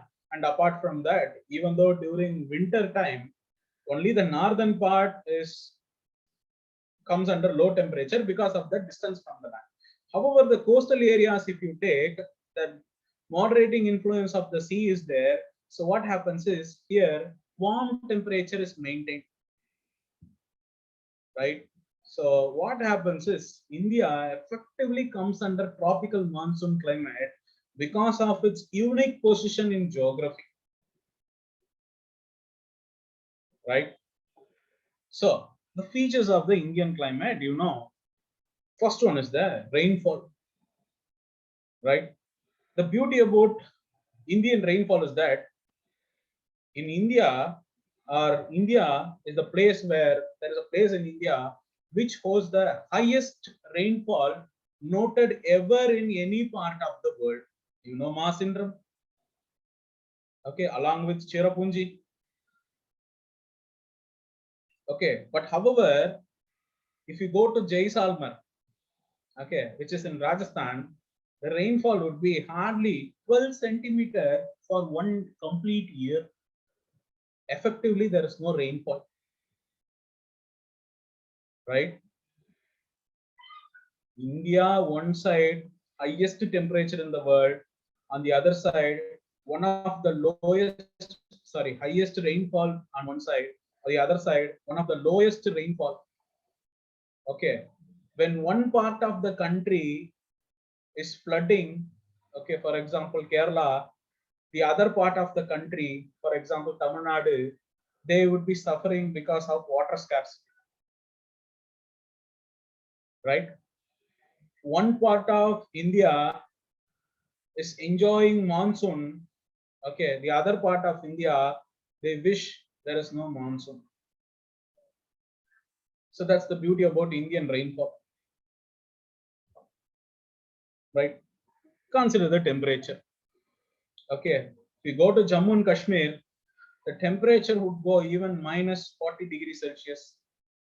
If you go to Thar Desert, the temperature would go for 50 degrees Celsius, right?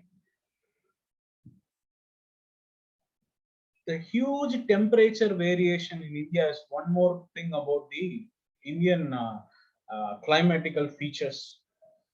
In the summers, the same region would be having temperature like 45 degrees Celsius, and the same place in winter would be having 3 degrees Celsius.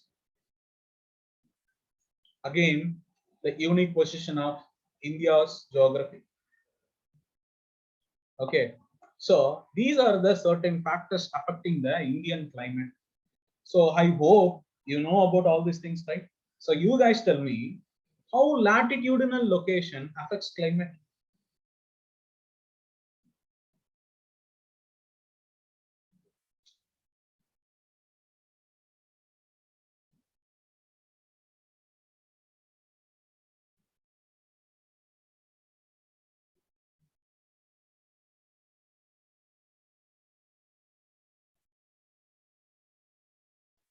Temperature wise, okay.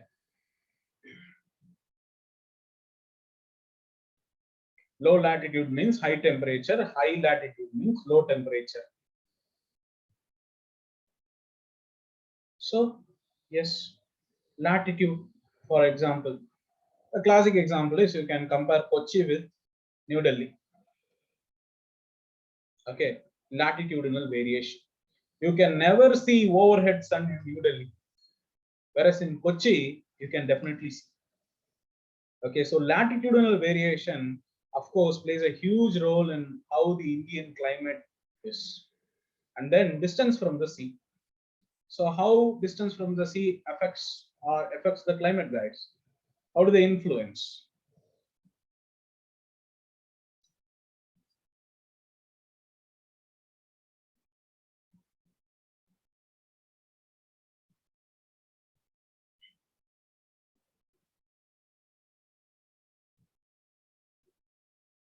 Continental effect, moderating influence of the sea, differential rate of heating.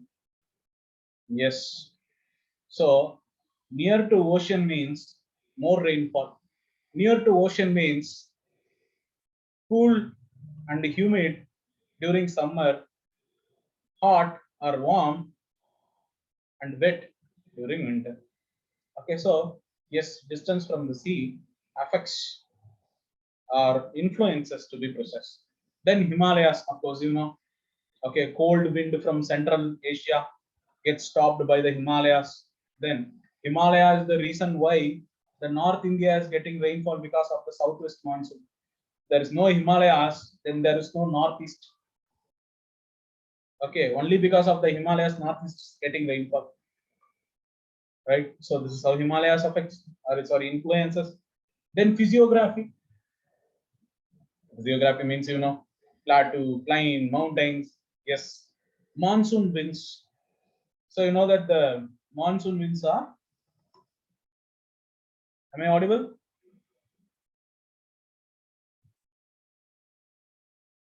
Yes. Okay. Good then. So monsoon winds, of course, they affect. They influence. So more than affect, it is influencing. Okay. Like, why I don't know why I'm keep saying affect. Right. So, anyways, monsoon winds. Of course, south, west monsoon, north, east monsoon.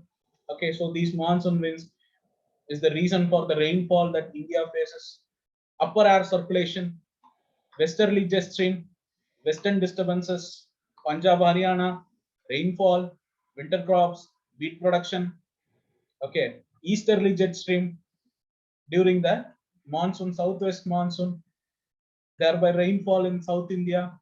Okay, El Nino, La Nina, of course you know, El Nino means low rainfall, La Nina means high rainfall. Then tropical cyclones and western disturbances. Okay, again, upper air circulation comes here also, plays here also a role. Okay, tropical cyclones, you know, Odisha, Andhra Pradesh, Pondicherry, Tamil Nadu. Okay, and apart from that, western disturbances, again, Punjab, Haryana, and the eastern, northeastern side of India also, which we'll see here. Okay, so I hope you remember about this Lu, hot, gusty wind which flows in North India during the summer time. Okay, it is because of the latitudinal variation, right? Then distance from the sea. This is what we are discussing. During winter, Himalayas protect India from the cold and dry air mass of Central Asia, which is the reason why Himalaya becomes the climate divide from India and Central Asia. And apart from that, distance from the sea, which we discussed a lot of times, so I'll skip it. Then, of course, during the monsoon, it acts as a barrier.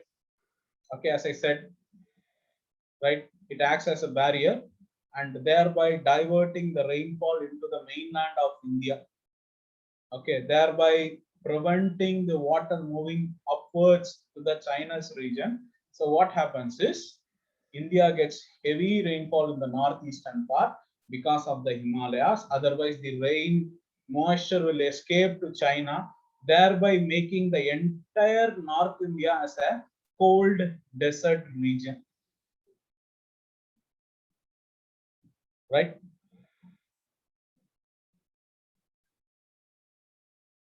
Then rainfall decreases from east to west in the Gangetic Plain region.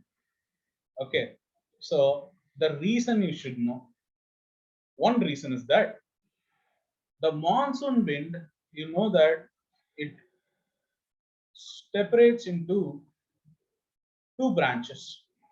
Okay, Arabian Sea branch and Bay of Bengal branch.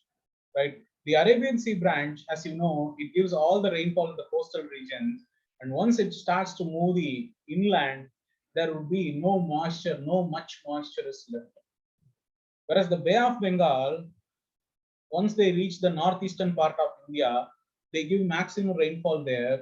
So it gets diverted because of the Himalayas and slowly moves inwards inland and thereby progressively decreasing rainfall. Okay, both the branches meet near Delhi. Okay, so by the time the Arabian branch reaches the Punjab region, Delhi region, Haryana region, there is no moisture left. Okay, so what happens is western part dry. The time as I said, Bay of Bengal branch gets diverted because of the Himalayas, so progressively rainfall decreases from east to west. Is it clear? Don't worry, you'll see all these things in detail when we see about this Indian monsoon. Okay, right now just try to understand that rainfall decreases from east to west because the movement is so. Okay, and the physiography on the Indian climate, as I said, peninsular plateau region. Okay, the places on the windward side, that is the Kerala coast, the Kerala region, since it is on the windward side, it gets orographic rainfall. Okay, whereas the leeward side, they don't get maximum rainfall. So rain shadow effect comes into play, therefore affecting the Bangalore region. And apart from Bangalore, Tamil Nadu also. Okay, Tamil Nadu also comes into the rain shadow region because of the Western Ghats. Okay, so the western part of Tamil Nadu also faces a lot of issue and water scarcity because of the windward side is getting rainfall, and the Tamil Nadu region, the western part of Tamil Nadu comes under rain shadow. Right? Then, reason why there is no significant rainfall in Gujarat and Rajasthan and the formation of desert. Okay, so you know already a lot of things. One is there is no moisture left. Okay, there is no moisture left. There is only Aravalli. Aravalli is not strong enough to obstruct the wind also. Okay, so there is no orographic barrier. Okay, there is no much moisture left, and also the wind when reaches to Aravalli, it flows parallel to the mountain rather than perpendicular to the mountain, right? Only when the wind flows perpendicular to the mountain, it gets obstructed and thereby creating orographic rainfall. Okay, what happens if they flow parallel to it? There is nothing to obstruct, right?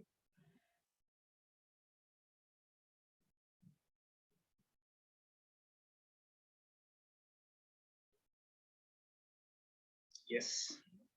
So then Masindram and Cherrapunji having the abnormally high rainfall. The reason is the funneling effect. Okay, orographic rainfall is there, and apart from that, funneling effect is also play a huge role here. So funneling effect means nothing but simple. When clouds are channeled into narrow region between mountains, that is, there are small passes, gaps between mountains, the cloud that form has to compress, enter into the small gaps of narrow region. Okay, between the mountains, intermountain region, valley region. So what happens is huge cloud density will be formed in this region, thereby giving maximum rainfall in this particular region. That is why Mazindram and Cherrapunji faces high rainfall because of the funneling effect and orographic rainfall. Right? Then the properties of monsoon wind and the Indian climate, if you take, the Indian monsoon feature is that it is a gradual progress. Okay, and it is a gradual retreat. But one thing is, once it crosses the Kerala coast, it becomes fast. Okay, it is rapid in nature. Why? Why? Once it crosses the Kerala coast, the gradual process becomes rapid in nature. Why?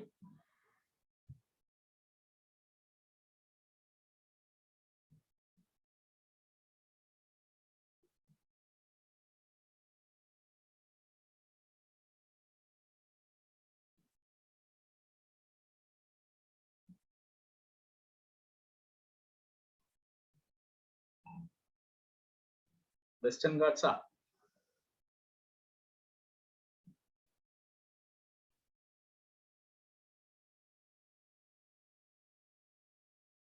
Yes, you can say Western Ghats also, because there is an obstruction, right?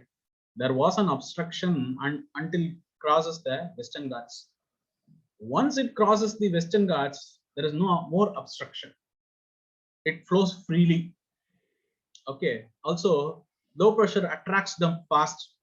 So it is rapid in nature. Once it crosses the Kerala coast, in the month of June 1, Kerala coast rainfall. Okay. By July, it will reach Gujarat, Rajasthan. By August, done. It's there in Delhi. Okay, by mid-August, boof, entire rainfall is gone. Then slowly seasonal reversal will happen. Now the retreat will be very gradual. For example, if the retreat starts in the month of August end, okay, it will cross Tamil Nadu, okay, by January mid, right? So which is effectively October, November, December, at least 3 months. Whereas when it when it enters into India as southwest monsoon, it moves so fast, it is so rapid that June to August, that's it. Just 2 months. Okay. So while returning, it is gradual in nature, but while going, it is rapid in nature once it crosses the Kerala coast. Okay. And however, there is also seasonal reversal of wind.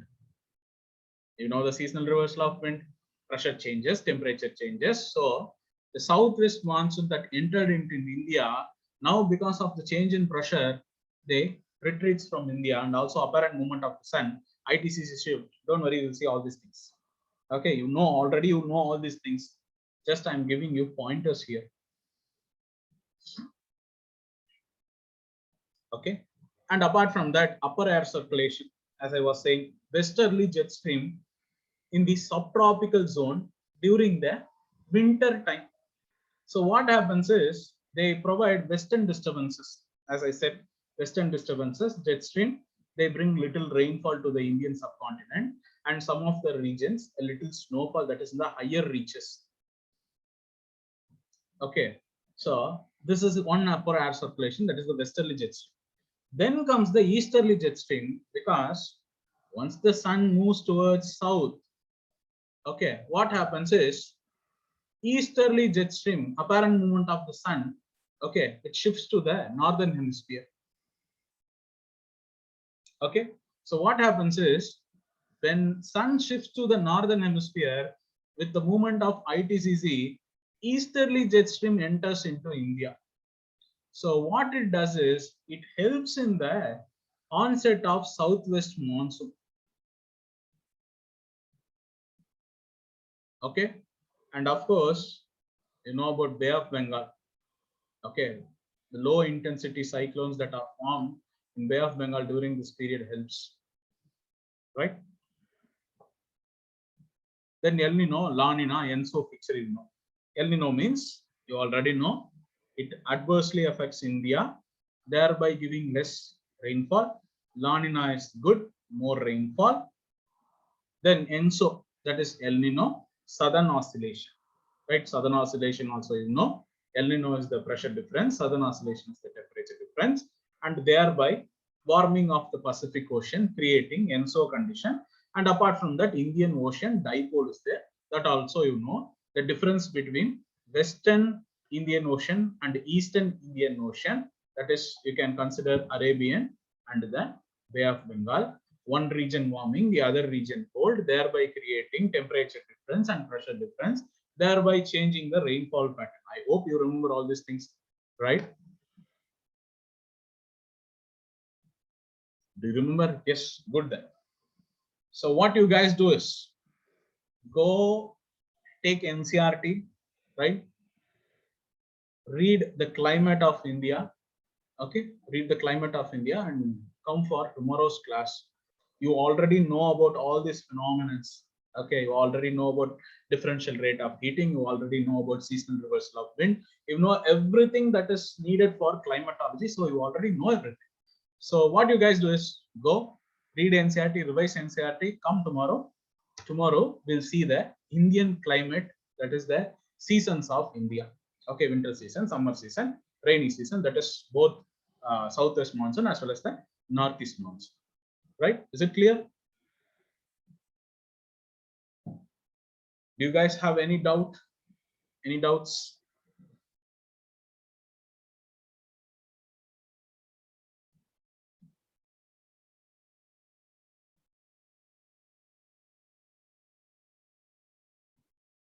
Any doubts, guys?